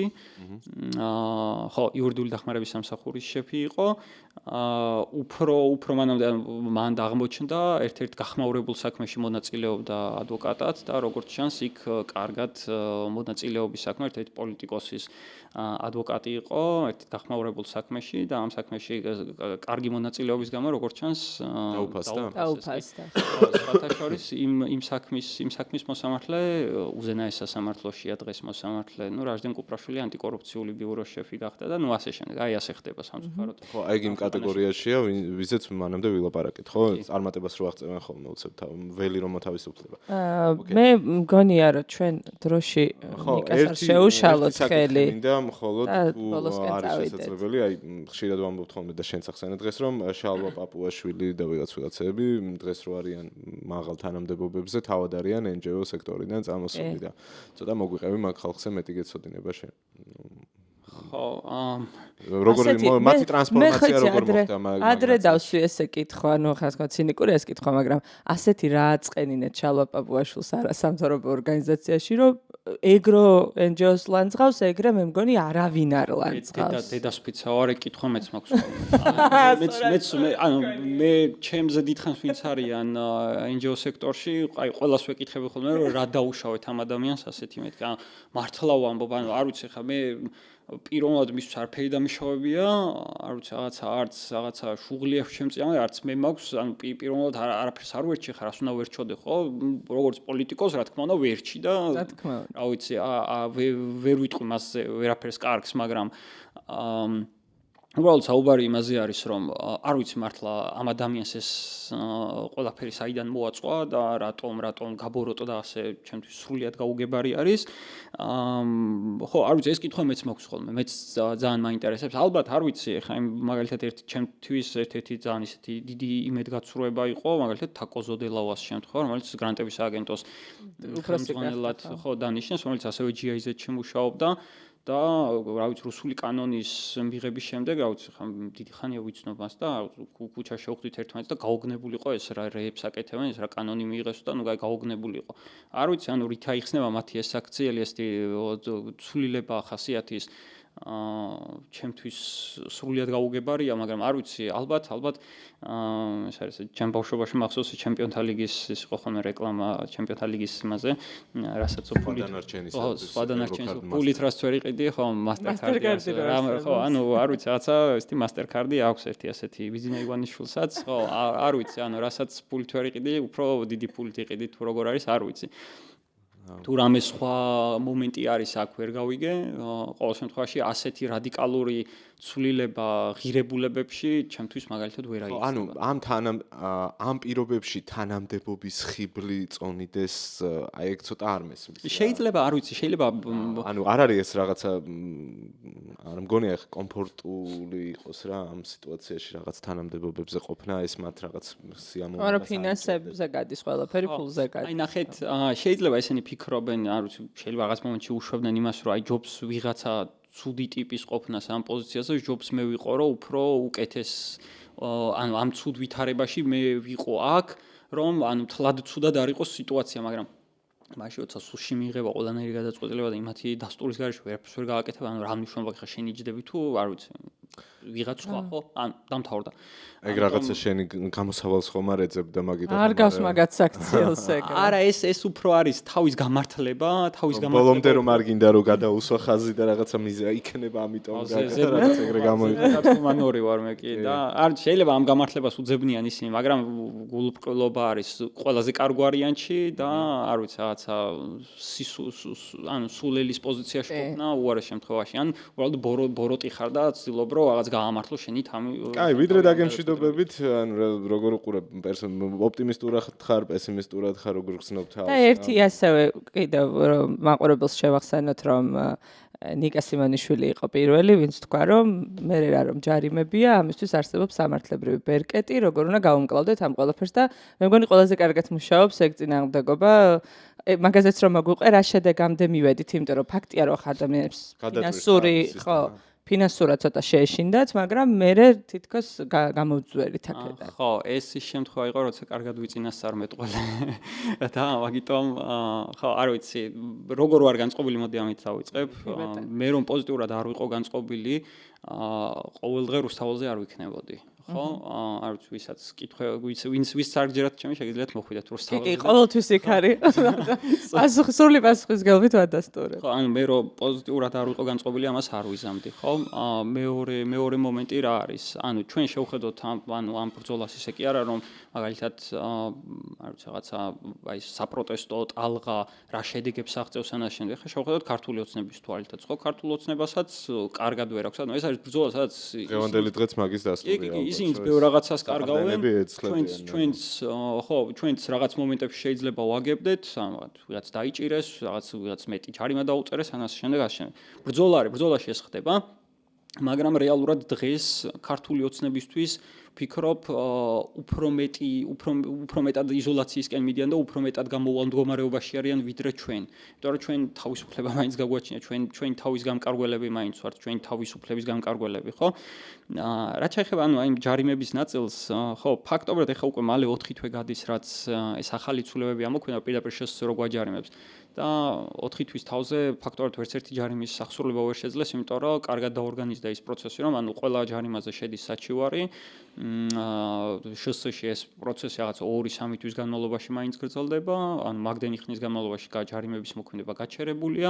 შემდგომ ეს პროცესი უკვე მერე გადადის სასამართლოში, ანუ ადამიანებმა უკვე ისწავლეს და გაითავისეს, რომ ეს რაღაც ჩვეულებრივი ამბავი ეს უნდა საჩივარდებოდეს და შესაძლოა 4 თვის თავზე ფაქტორად აღუსრულებელ ჯარიმებს ხედავთ და რამდენიმე დღის წინ სანდრო დარახველიძემ ცოტა ისე თქვა კიდევაც, რომ აზრი არ აქვსო. კი, მახსოვს. ის გასაჩივრებასო, ანუ რა ვიცი ხა ამაზე კაი აღიარება რა უნდა გააკეთოს ეს მინისტრის ჯარიმებზე თქვა რომ არ არის ესეთ შედეგის მომტანია, იმიტომ რომ საჩივრდება ეს. კი, შედეგ მაინცო ვერ მიიღებთო ვერაფერსო და ნუ თემა ის არის, რომ ანუ ჯარიმები 4 თვის თავზე ვერ აღსრულდა და არ ვიცი პირობითად 1 წლის მერე თუ შეძლებენ ამ ჯარიმების აღსრულებას, კიდევ საერთოდ კითხვის ნიშნის ქვეშ გას. ამიტომ რეალურად ეს არის დროის მოგებისთვის გაკეთებული, ანუ ხა მე თვითონ ერთი ჯარიმა მაქვს და არ ვიცი რაღაცა ყველანაირი პრინციპი დაარღვიეს ამ საჩივრის განხილვის და შედგენის ოქმის და ნუ ასე შემდეგ. ხა არ ვიცი მეუბნები რომ 20,000 ადამიანთან ერთად ხელოვნურად ვკეტავდი თურმე რუსთაველს, ანუ ხა ასეთ სისულელემდე დავიდნენ, ნუ გასაგებია რატომაც, მაგრამ ამაზეა სწორედაც საუბარი, რომ ყველანაირი პრინციპი დაარღვიეს აქ. ეს საქმეები, რა ვიცი, სტრასბურგში რო წავიდეს, ყველა საქმე ფაქტობრივად, რა ვიცი, თუ არა უმრავლესობა წაგებული იქნება სახელმწიფოს მხრიდან. შესაბამისად, აქ თემა მაგაში არის, რომ ანუ მე არ მაქვს იმის მოლოდინო ვიღაც სამართლიანად განიხილოს ამ მოსამართლიანს. ანუ რა თქმა უნდა, ეს სისულელე ახლა მე ეს ვიფიქრო. აქ დროს ვიგებთ და ჩვენ ნახეთ, რომ დროის მოგება ამ შემთხვევაში კარგად იმუშავა. და იქით დროს აგებენ მე მგონი. მე ვფიქრობ, რომ რეჟიმი უფრო გამოიფიტება, ვიდრე პროტესტი ამ ქვეყანაში, ხო? ანუ პროტესტი გროვდება კიდევ უფრო მეტად და კიდევ უფრო მეტად ადამიანს უჩნდება. ნიკა, ძალიან დიდი მადლობა. არ ვიცი, შეიძლება კიდევ ბევრ თემაზე შეგვწდება. ვერ ვატყობ. კიდევ სხვა დროსაც შეიძლება ლაპარაკი. ნიკა უარს არიტყვის. ძალიან დიდი მადლობა. ხალხო, მადლობა რომ გვიყურებთ. მადლობა განსაკუთრებით მათ, ვინც მე გვერდის ანალიტიკას რო უყურებ ხოლმე, ძალიან ბევრი არის დაბრუნებული მაყურებელი, რომელიც სულ გვიბრუნდება და ეგ არის მთავარი სტიმული, რომ ხო, ანუ ესე იგი ადამიანებს ეს ყველაფერი მოწონთ.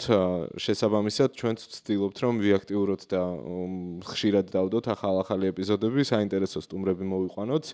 ჩაერთეთ დისკუსიებში, მოგწერეთ კომენტარები, რა ვიცი, ჩვენ ღია ვართ აზრების გამოხატვისთვის, კორექტული და, რა ვიცი, საგნობრივი საუბრისთვის, ბოტებზე არ რეაგირებთ, ეგ იცით უკვე. როგორ გულებს უწერ ხალხი. ხო, რაღაცა კი ვაქებთ ხოლმე და მოვიწოთ. ხანდახან ვერთობით მაგაზე, მაგრამ ერთ სიტყვით მადლობა, თუ მოგწონთ და ახლა აღმოგვაჩინეთ, გამოგვიწერეთ redline-ი და ნახოთ, აბა იქნებ ცოტა ხანში ავიდეთ 4,000 უახლოვდება. ცოტა გვაქვს და მე 5,000-ის challenge-იც შევთავაზოთ. მარიამას ვლოგიც გამოიწერეთ ამ შემთხვევაში. არ გამიფრთხილეთ. ბოდიში დღეს ცოტა მახველებს. კიაფიც გამოიწერეთ. მადლობა რომ გვიყურებთ და დაილოდეთ ახალ საინტერესო ეპიზოდებს. ნახვამდის.